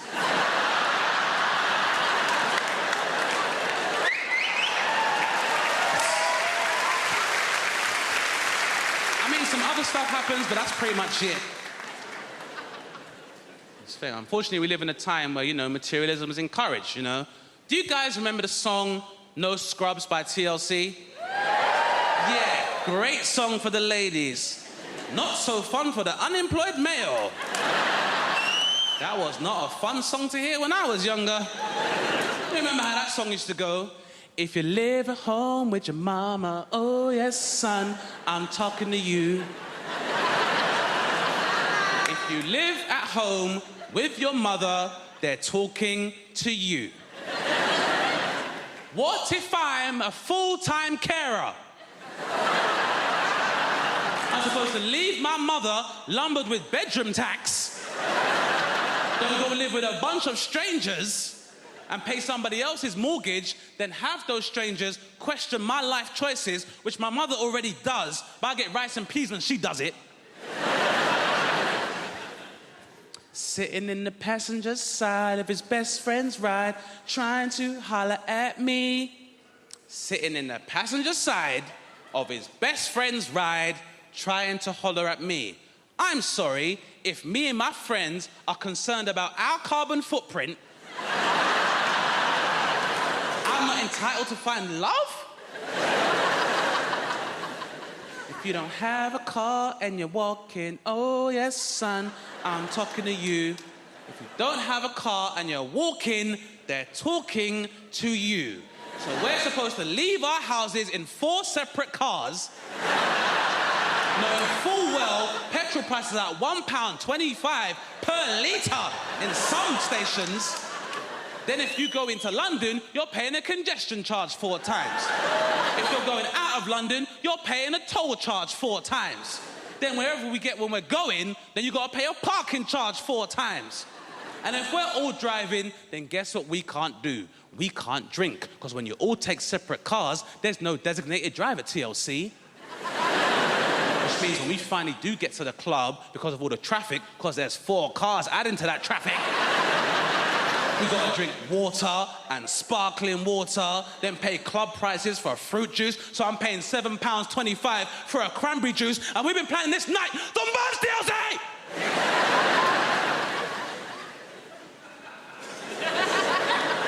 The problem is the builders, my dad's mate, he's a proper geezer, proper South East London geezer. One of those builders, you know that walk? Just walks like that, his legs like he's got a pool table between his legs. And he walks like that, and also he's got those really thin jogging bottoms. You know, those like grey jogging bottoms that builders wear? I don't know where they get them from. They're so thin, and it just grabs onto anything that's there. It's just like I'm getting stared out by his knob and balls as he comes in. And sometimes it's weirder than him being naked. I don't know why. It feels more intrusive. He's like, hello, son, what we got here? I don't know. Everything's... Walking around like that. I reckon I could draw his knob and bollocks from memory better than mine. So he's coming like that, and I'm like, oh, God. I go, do you want a cup of tea? He goes, yeah, I'll have a cup of tea. I went, how many sugars? He went, 13. That's not a cup of tea anymore, it's a pudding.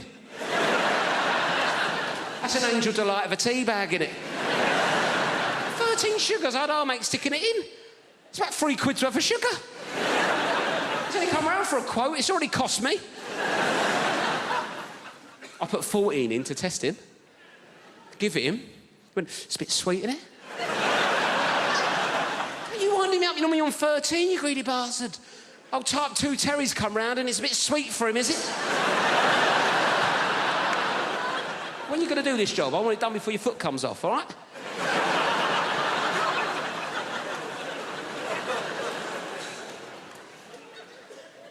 Anyway, I had a Kit Kat in the fridge, right? I thought, right, let's get him back on side of Kit Kat, right? He's into sugar. I like introducing people to new things, see if he wants a Kit Kat. 4-finger Kit Kat. Like, how would you eat a Kit Kat? 4 fingers? I've said that wrong, haven't I?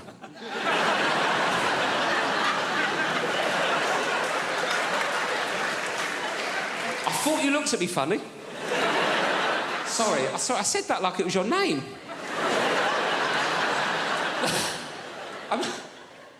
I meant to say... I don't know what I meant to say. I meant to how would you eat a 4-finger Kit Kat? But I went, how do you eat a Kit Kat? 4 fingers.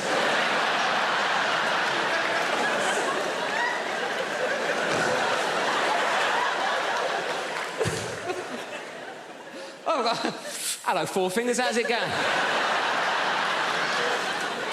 Who needs thumbs, eh? Me to smoke by the looks of things. Sorry about that. Not an ideal nickname for a young lady, is it, really?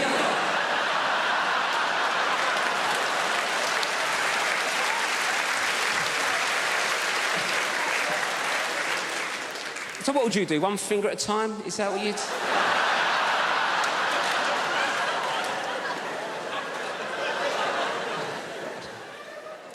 Should we start again? Sorry, what's your name?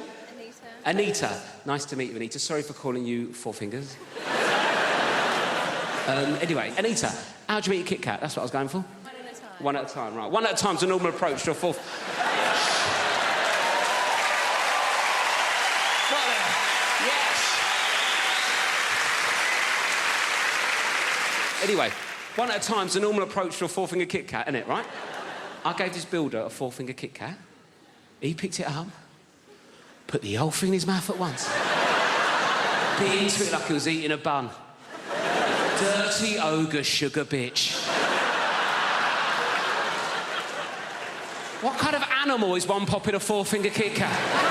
I said, what do you want? He goes, I want a cat. And I said, a cat? Nah, I'm not going to buy you a cat. No one gets a pet for Christmas. And you know what happened? I'll tell you what happened. There was a mouse. A little mouse. It came into the house, and the girlfriend, she saw it. She goes, ah! What's he doing in here? What's he doing in here? We've got a mortgage. Like, that's got to do with anything. Like, all the mice is outside there. It's like, hold on, guys. Before we go in there, we need to see if this is rental accommodation first. Yo, fam, put that cheese down. We haven't seen the tenancy agreements yet. It might be a hoax, right? It don't work that way. So she was like, Marlon, we need a cat. I said, I don't want one. She said, Marlon, we need a cat. So we compromised and we got one. So we went to this place. Where they hold all of the cats in the world. And I walked in there, I was like, I want a cat. And the lady said, that's not how it works, sir. I said, please. She said, no, what it is, we need to interview you to see if you're fit to have a cat. And I started panicking. At this point, I said, listen, right, lady, right, listen, right, between me and you, I've got a son. I said, human being, 8 years old, and he's not dead. And she looked at me, she was like, yeah, you can have a cat. She brought us up the stairs, man. When she brought us up the stairs, I've never seen so much cats before in my life. There was more cats than people in this room right now, right, and they were there, different shapes, different sizes. And my girlfriend, she got drawn to one cat, which was like blue and grey. I've never seen a cat like this before, a blue and grey cat, and his whiskers were out and the tail was up, and she walked over to the cubicle where the little cat was, and she put her hand right up against it, and the cat came along and he put his paw there. And it was like they were touching. And she was like, I want that cat. And the lady said, no. She said, why? She said, well, that cat, it can't live with children. And my girlfriend looked at me like to say, fuck the kid. I want that cat. The lady said, no, you can't have that cat, but we've got some cats that is suitable for you, but they're in this corner over here, and she walked us into this corner, ladies and gentlemen, and all of the cats in this area here were black cats. Yes, and my paranoia, that went off straight away. I was like, hold on a minute, we can't have that over there, but we can have any of these ones. I've got to fight racism in the real world, but also in the feline world as well. This is bloody ridiculous. And she said, this one's called Denzel. Going away with my wife, she does this thing, right? If you get her in an airport, I'm not allowed to have my own passport. It's embarrassing. It's embarrassing. I'm a 40-year-old man. I get to passport control. They say, you got your passport, mate? I'm like, no. I'm not allowed to carry it. Apparently, I'm not mature enough. I don't know what happens, man. The moment you get near an airport, she becomes like some sort of Russian people trafficker. Do you know what I mean? She's like, I must have all the passports. You you cannot handle passport. You are too stupid for passport. I must keep all passports in zippy clear travel document folder, huh? Alongside printout from TripAdvisor. But you may carry the bags. I'm like a peasant boy for the day. Oh, thank you, master. Thank you very much. Yes, it's a real honor for me to carry your bags, you know. 11 pair of shoes for 3-day mini break is a good idea, huh? Yes. Maybe you will become a centipede while we are in Egypt. Who knows?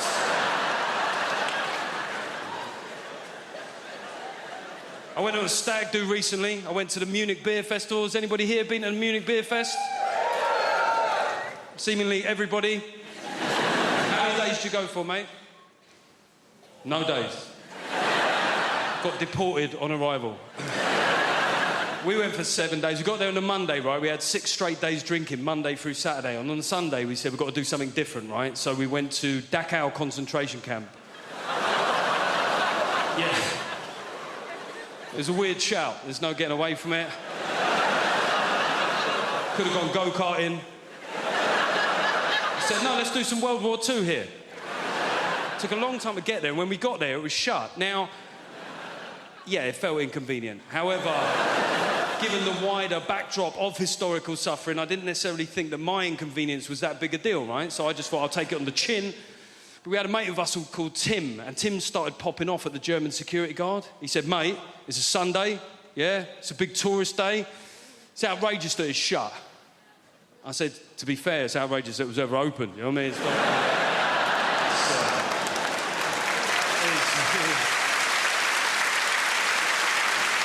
It is weird that you're making this about you, Tim, to be honest.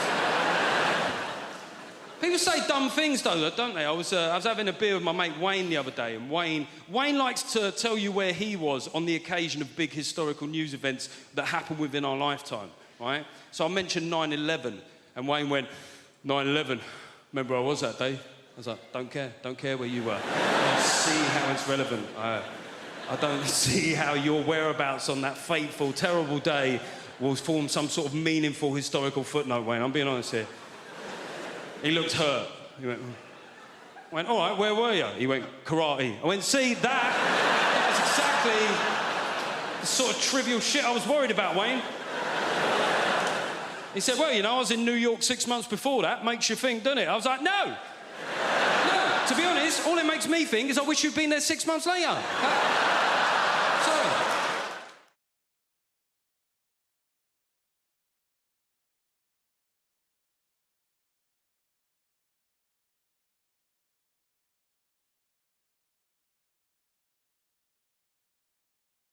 There's other younger people in the room, right? You know what I mean. You have only ever known a time in your life when you're trying not to get pregnant or trying not to get somebody else pregnant. And I don't want to blow my own trumpet, but on both accounts, I fucking smashed it. I think it comes down to skill set at the end of the day, doesn't it? People are just good at different things. Some people are good at the violin. Some people are good at parallel parking. I was very good at taking the pill. Every day. Honestly, I used to think I was so good at taking the pill, I deserved a reward. Arguably, there was a reward. It was the reward of not having to watch Peppa Pig or cleaning up another human's shit. Tell you what I don't understand, right, is women who are on the pill and forget to take it.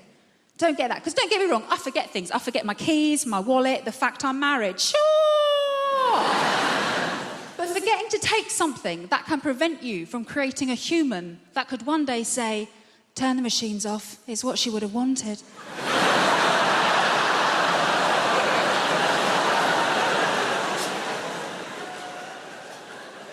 I'm going to remember that one, thank you. Obviously, it does happen, though. Women forget to take the pill, they get knocked up. Happened to a girl I used to work with, actually, when I used to work in an office, right? And we were chatting about it one day. She was so blasé. We're in the kitchen. She's just standing there rubbing her belly like, well, the thing is, I've just got really bad memory. I was thinking, that's funny, because every day without fail, you remember to steal my milk. Maybe if you'd strapped your packet of microgynon to my semi-skimmed... Stephen in accounts wouldn't be telling everyone how you trapped him. I think the reason I was always very good at remembering to take the pill, because I've been on it for so long. I was on it since I was about 16. And the reason I started taking it was because I was going out with my first boyfriend, Kevin Sutherland. A boom, chicka, wow, wow. He was quite the catch. He had a Peugeot 106 and a tattoo of Bart Simpson, which I thought showed a great joie de vivre. And things were going very well between Kevin and I. We had matching bracelets from Argos, so you can tell how serious we were. And we'd agreed that we were going to do it for the first time, right? So I was like, right, I put myself on the pill because my first time is going to be really special. My first time is going to be just like in the movies. So the big day arrived, and Kevin, bless him, he made such an effort for everything to be really perfect. Like, he paid his little brother to leave the room.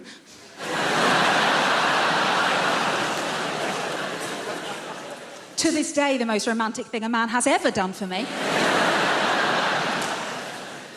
And he made a mix CD of all of our favourite romantic songs. You know, like Boom, Boom, Boom, Let Me Hear You Say Wayo. And as we lay down on his single bed, with his Liverpool FC duvet cover on it, the scent of Lynx Africa heavy in the air. And as Kevin took my virginity so beautifully, and gently, and quickly, from behind, I remember thinking, wow, just like in the movies.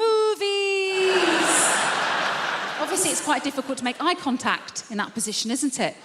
Almost felt like I lost my virginity to Stephen Gerrard.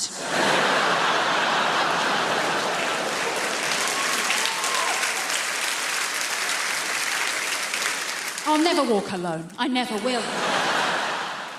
I read this thing, right, online, so it must be true, where everyone who's under the age of 30 is going to live till 160. Like, you look tired now. 160? I don't want to be sat in a flat, leaking, liver spotted. Your ears and nose, they never stop growing. I'm going to be sat there looking like I work at bloody Gringotts Bank, just like... And I think if I get to 160, I'm ending it.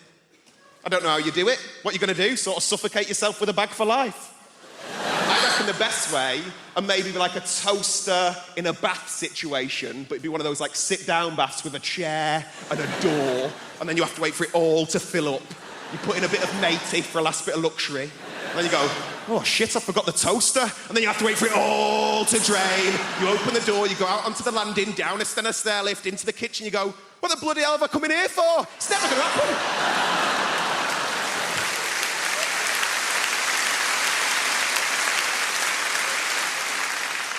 I'm trying to do more nice things, though. That's what I'm trying to do.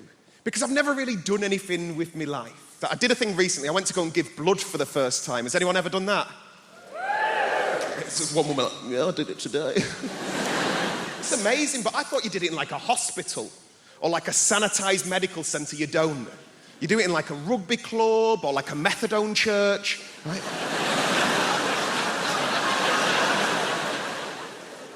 I turned up to this bingo hall near my nan's house, right? I was greeted by the second moodiest person I've ever seen in my life. It was a woman called Linda. Like, her name badge said Jean, but she looked like a Linda. Do you know what I mean? Like short bob, gelled fringe, good at darts. She weren't happy. She weren't. I turned up, she goes, have you got an appointment?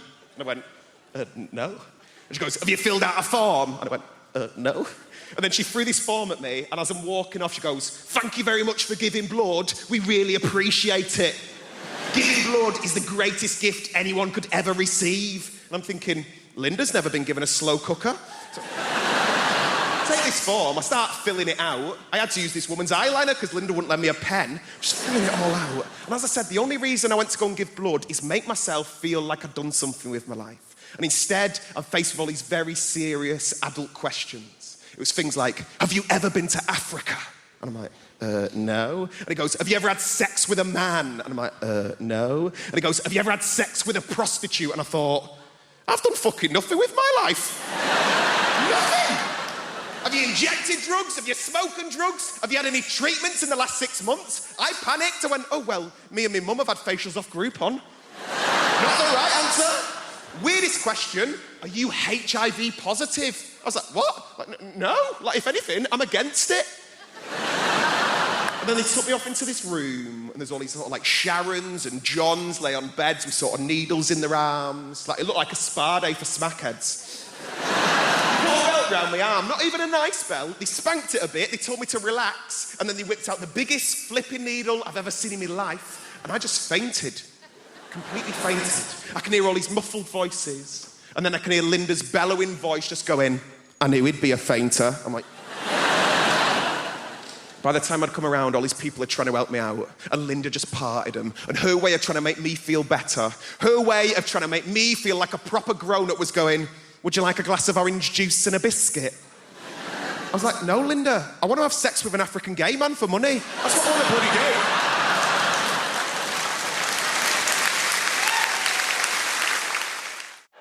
It's lovely to be here. I've come all the way from Brighton. Just in case you're wondering what this haircut is about. Might be a new face for some of you people. Don't panic, the BBC invited me here because they needed a beige lesbian. So I'm just here to tick some boxes. Not your box, madam, just a metaphorical box. I'm half Spanish, that's what's happening there. I've got a Spanish mum. And she lives here in the UK. It's all very legal. She's lived longer in the UK than she's ever lived in Spain, but the brilliant thing about my mum is that she's never lost her accent. She talks very, very quickly. She lost the words she cannot pronounce. Lost the words she cannot pronounce, huh? My favourite word that my mum's never been able to pronounce is my brother's name. It's not even a difficult name. His name's Stephen. Notice this, Spanish people, any word that begins with the letter S, they struggle, right? So my mum doesn't call him Stephen, she calls him Steven.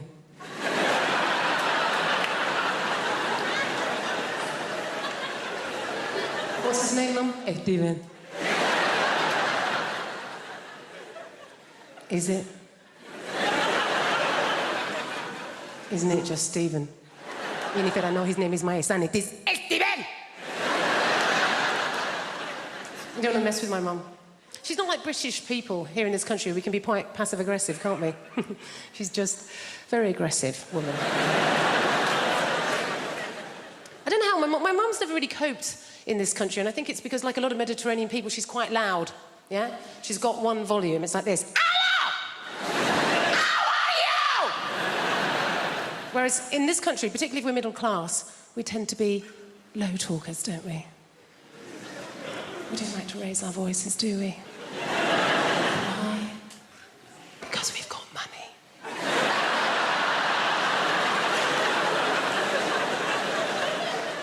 And we just assume that if you are raising your voice, well, you're probably poor. Or worse, foreign. Great thing about having a Mediterranean mum is they feed you. Oh, my God.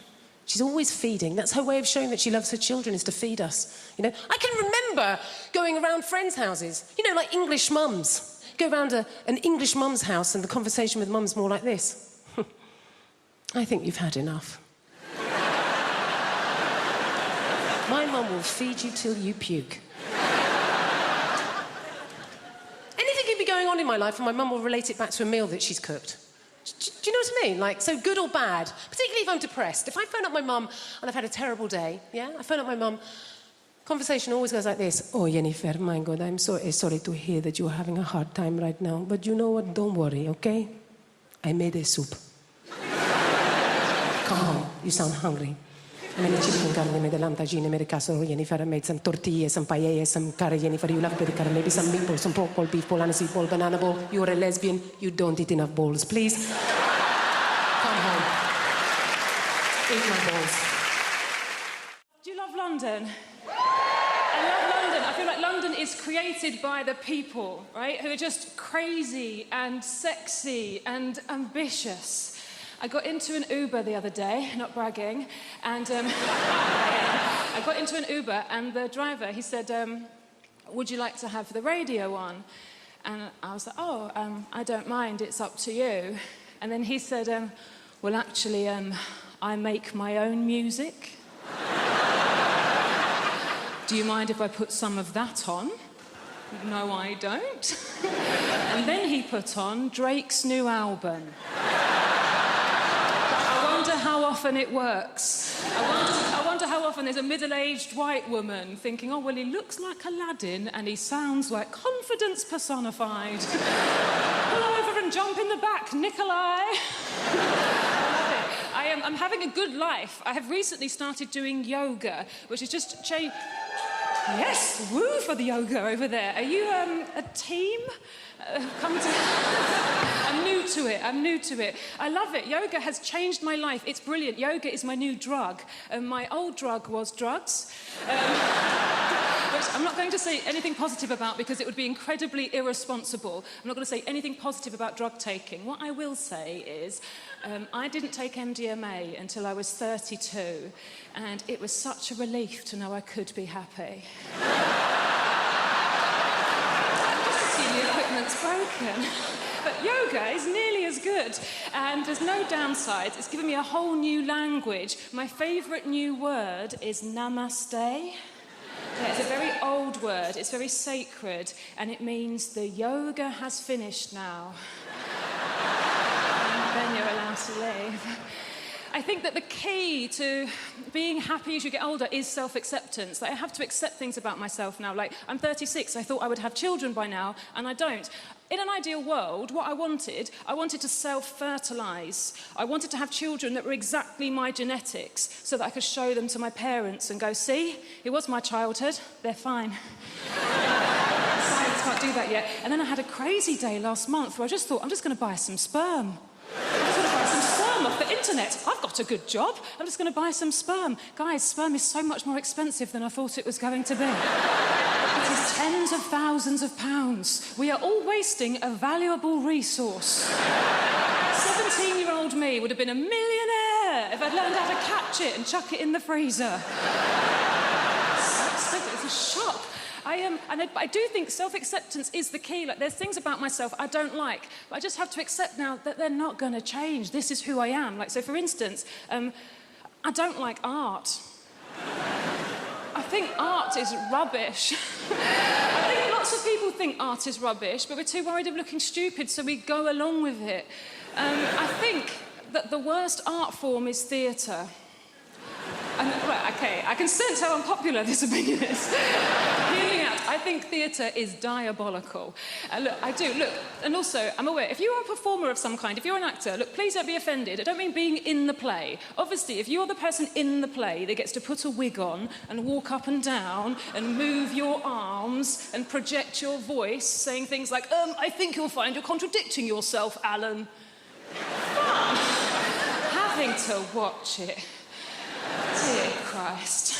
I can't concentrate. I can't lose myself in the story. I know that it's not real because I'm surrounded by people eating crisps. And they don't let you look at your phone. So all you're thinking is, well, how long has it been? I've made a list of pros and cons because I've been spending a lot of time in brothels and prisons. Made a list of pros and cons, always good, give you a bit of balance, Con, complete loss of all feelings of hope and possibility. It doesn't sound very good, does it? It doesn't sound much fun, does it? Pro, increased plug socket access. 1-1. I say increased, it's actually total plug socket access. I've got 32 plug sockets in my house, each and every one of them is now under my sole domain. Con, all experiences that formed the basis of my happiness and sense of self-worth are now destroyed by grief. Downer! A bit of a downer, isn't it? Pro, less recycling. I can fit it all in the green box now.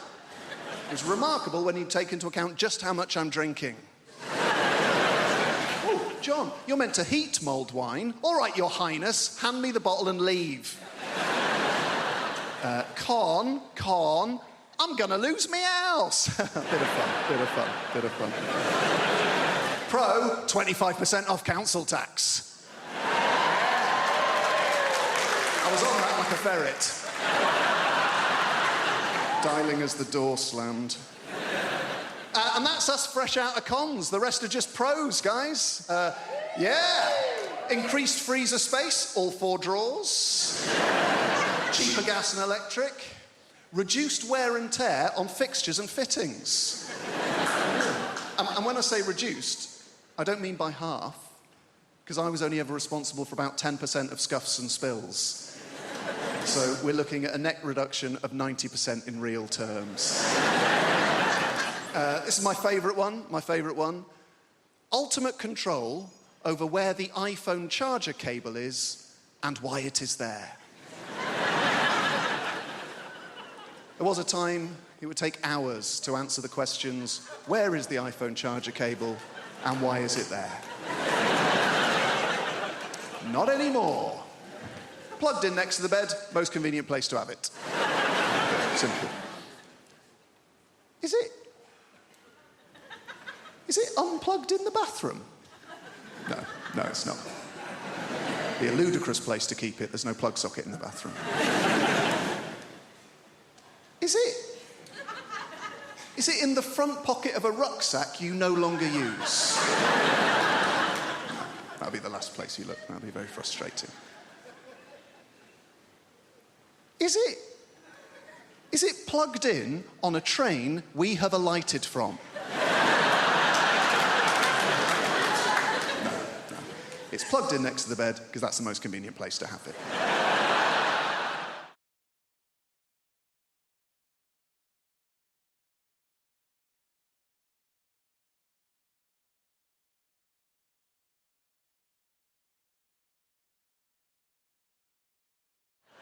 Let's lighten the mood a little bit. Let's talk about terrorism. Listen, one of my main issues with terrorism is simple, all right? It's got people that have known me my entire life doubting my credibility, all right? It's mad thing. And I want to let you know, all right? You guys are a little bit worried at the moment. I'll make it explicit for you. I am not a member of ISIS, all right?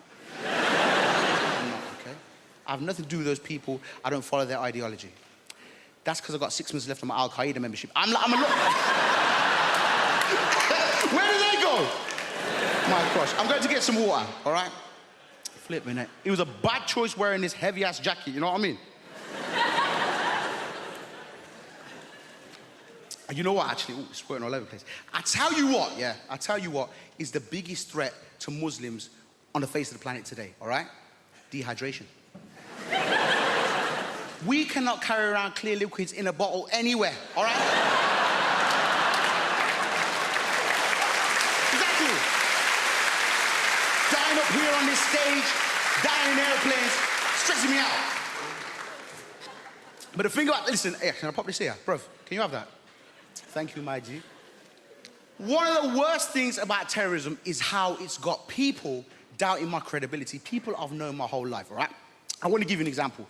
I've got a neighbor, okay? She's called Maud. She's known me for 27 years. And because of the media narrative, the way that the media portrays Muslims, minorities, Black Lives Matter, the world is very divisive. Who in this room just wants to live and get along? Make some noise. Exactly, we all want to, all right? But the media has got people doubting me, all right? So I've had my neighbor 27 years. We've got it's a nice, simple thing. It's a neighborly thing to do, all right? A regular Friday wheelie bin ritual. We grab the wheelie bin, drag it down to the end of the driveway, have a quick natter, go back in. It's what neighbors do, innit? It's what neighbors do, all right? This particular Friday, Maud is like clockwork, but she was late. And I'm thinking, rah, is Maud okay? I hope she's all right. Usually she's like, the bin was stinking of shit, but I thought, you know what, I'm going to stay here. I'm going to be a good neighbor and have this conversation. Boom. 3 minutes later, boom! She kicks open the door. She's stressed. She's flustered. I said, Maud, is everything okay? She says, now, good. Everything is far from all right. Have you seen the news? I'm like, listen, Maud, a lot of my cousins are on there. I don't watch that shit. You know that. Bring back a lot of bad memories for me, Maud. She says, Guz, it's the ISIS. I-Z-I... She's from Birmingham, that's how she spells it. It's the ISIS. They've been doing terrible bloody terrorisms again, them lot. I was like, yo, Maud, listen, that's bad. I don't agree with those people, and, you know, I hope they're brought to justice. She says, you say that, Guzzy, yeah? But you got to tell me something, babes. You're nothing like them, are you? I said, what?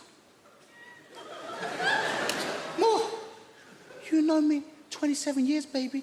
I'm nothing like them. Stop buying into the media narrative. Stop buying into the news. I'm me, Guz, your neighbour. She says, I know you say that. It's just that from very specific angles. This is a very Bin Laden look you've got going on there. I said, hey, I don't even look like that guy. Very racist. She says, Guz, I know, I'm just being silly. But you just do me one more favour though, babes, OK? It's just more for my rod, really, yeah? If you hear anything about it before the news does, just let me know.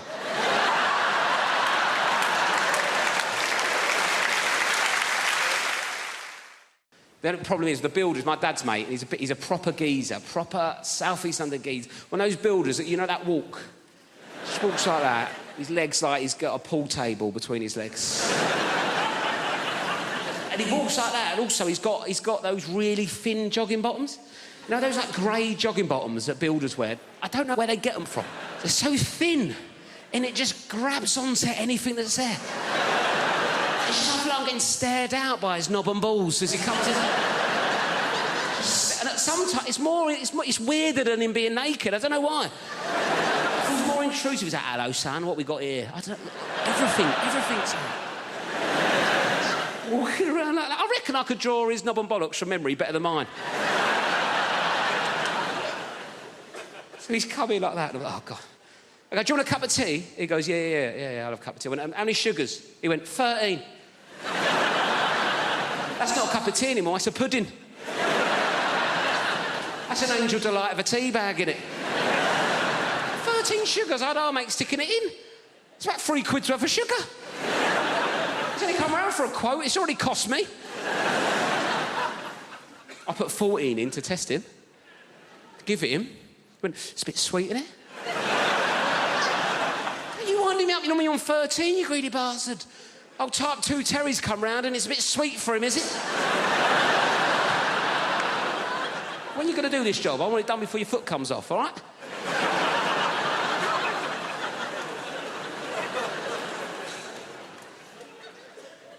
Anyway, I had a Kit Kat in the fridge, right? I thought, right, let's get him back on side of Kit Kat, right? He's into sugar. I like introducing people to new things, see if he wants a Kit Kat. 4-finger Kit Kat. Like, how would you eat a Kit Kat? 4 fingers? I've said that wrong, haven't I?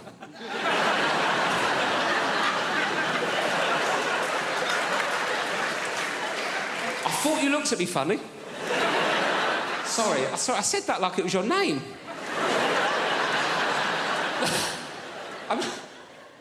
I meant to say... I don't know what I meant to say. I meant to how would you eat a 4-finger Kit Kat? But I went, how'd you eat a Kit Kat? 4 fingers.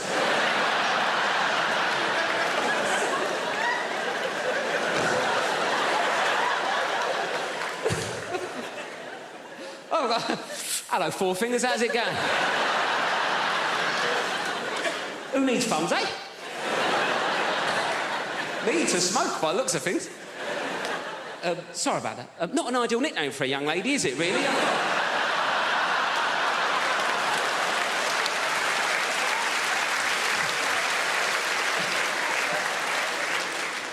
So what would you do? 1 finger at a time? Is that what you'd...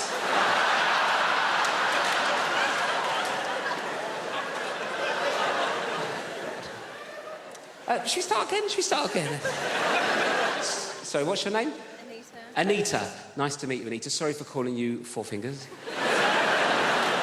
Anyway, Anita, how'd you eat a Kit Kat? That's what I was going for. 1 at a time. 1 at a time, right. 1 at a time's a normal approach to a 4th. Got there. Yes. Anyway, 1 at a time's a normal approach to a 4-finger Kit Kat, isn't it, right? I gave this builder a 4-finger Kit Kat. He picked it up, put the whole thing in his mouth at once. Bit into it like he was eating a bun. Dirty ogre sugar bitch. What kind of animal is one popping a four-finger Kit Kat?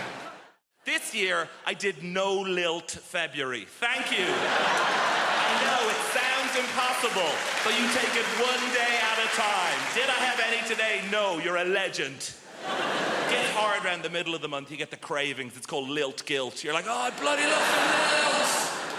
It's the night where you go to the shop at midnight, you kick the doors in, where's the lilt? And they're like, we don't stock it anymore. Like, ah! So you try and make your own hooch lilt, you know, where you get a pineapple and a grapefruit, and you add in batteries and a horse's head, and you're like, it's good, but it's not totally tropical. Did that joke in America recently. Turns out they don't have lilt there.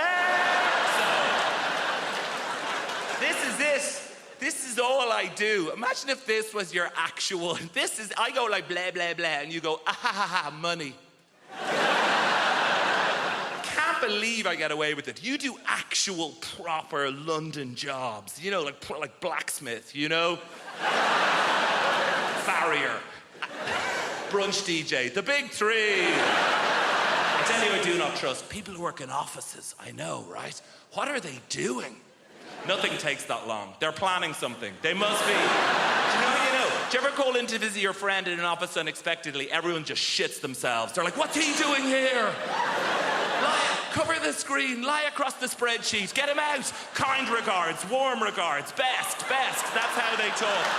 Seen the email. Hey. I know what it's like in the real world. Look, sometimes I check in your world. Oh, gross, back to showbiz. And... No, I'm very self-aware of the level of fame that I have. I was in a supermarket recently, and an older lady came up to me, and she put her hands on my shoulders, and she said, you are vaguely familiar. And that is it. I did a gig in Wrexham, and I was at an ATM machine, and a guy cycled by, and he shouted at me, surprised to see you at an ATM machine. And I've been obsessed with it since then. What did he mean? Like, on the one hand, is he surprised I don't have a butler to go to the ATM machine for? No, I think it's the opposite. I think I'm surprised you have any money whatsoever doing keyboard horse shit. Here's my greatest ever showbiz tale. I did a gig in your Milton Keynes recently, thank you, and I was staying in the Milton Keynes Hilton, and she is the least well-known of all the Hilton sisters. And I checked in after the gig at like 12:30. Room 303 is where this took place. Open the door, TV on in the room. Not that uncommon in the chain hotels. I guess it's to welcome you.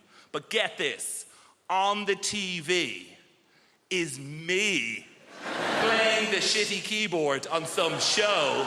Immediate thought is like, is this a service they provide to all guests? If so, no, it's the realization, this is it. I've arrived. And I waltz into the room, down the little corridor with the loo away to the left. And as the room opens out, there is a fully naked man lying on the bed. So they've given me the key to someone else's room. But he is lying there, watching me on the TV. And he looks up.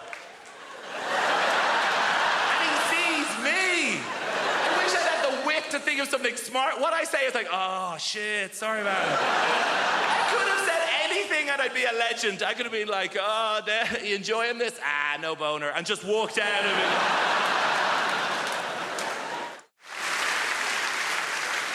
I've made a list of pros and cons, because I've been spending a lot of time in brothels and prisons. Made a list of pros and cons, always good, give you a bit of balance, Con, complete loss of all feelings of hope and possibility. It doesn't sound very good, does it? It doesn't sound much fun, does it? Pro, increased plug socket access. 1-1. I say increased. It's actually total plug socket access. I've got 32 plug sockets in my house. Each and every one of them is now under my sole domain. Con, all experiences that form the basis of my happiness and sense of self-worth are now destroyed by grief. Downer. A bit of a downer, isn't it? Pro, less recycling. I can fit it all in the green box now. It's remarkable when you take into account just how much I'm drinking. Oh, John, you're meant to heat mulled wine. All right, Your Highness, hand me the bottle and leave. Con, I'm gonna lose me house. Bit of fun. Pro, 25% off council tax. I was on that like a ferret. Dialing as the door slammed. And that's us fresh out of cons. The rest are just pros, guys. Yeah. Increased freezer space, all 4 drawers. Cheaper gas and electric. Reduced wear and tear on fixtures and fittings. And when I say reduced, I don't mean by half, because I was only ever responsible for about 10% of scuffs and spills.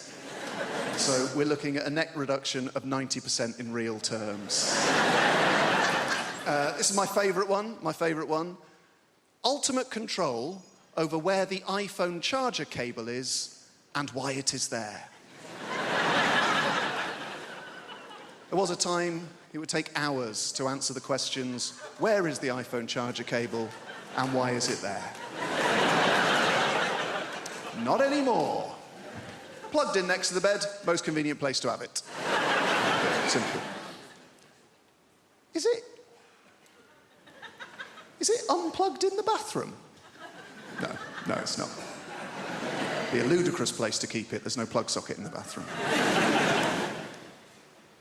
Is it in the front pocket of a rucksack you no longer use? No, that'll be the last place you look. That'll be very frustrating. Is it plugged in on a train we have alighted from? No. It's plugged in next to the bed because that's the most convenient place to have it.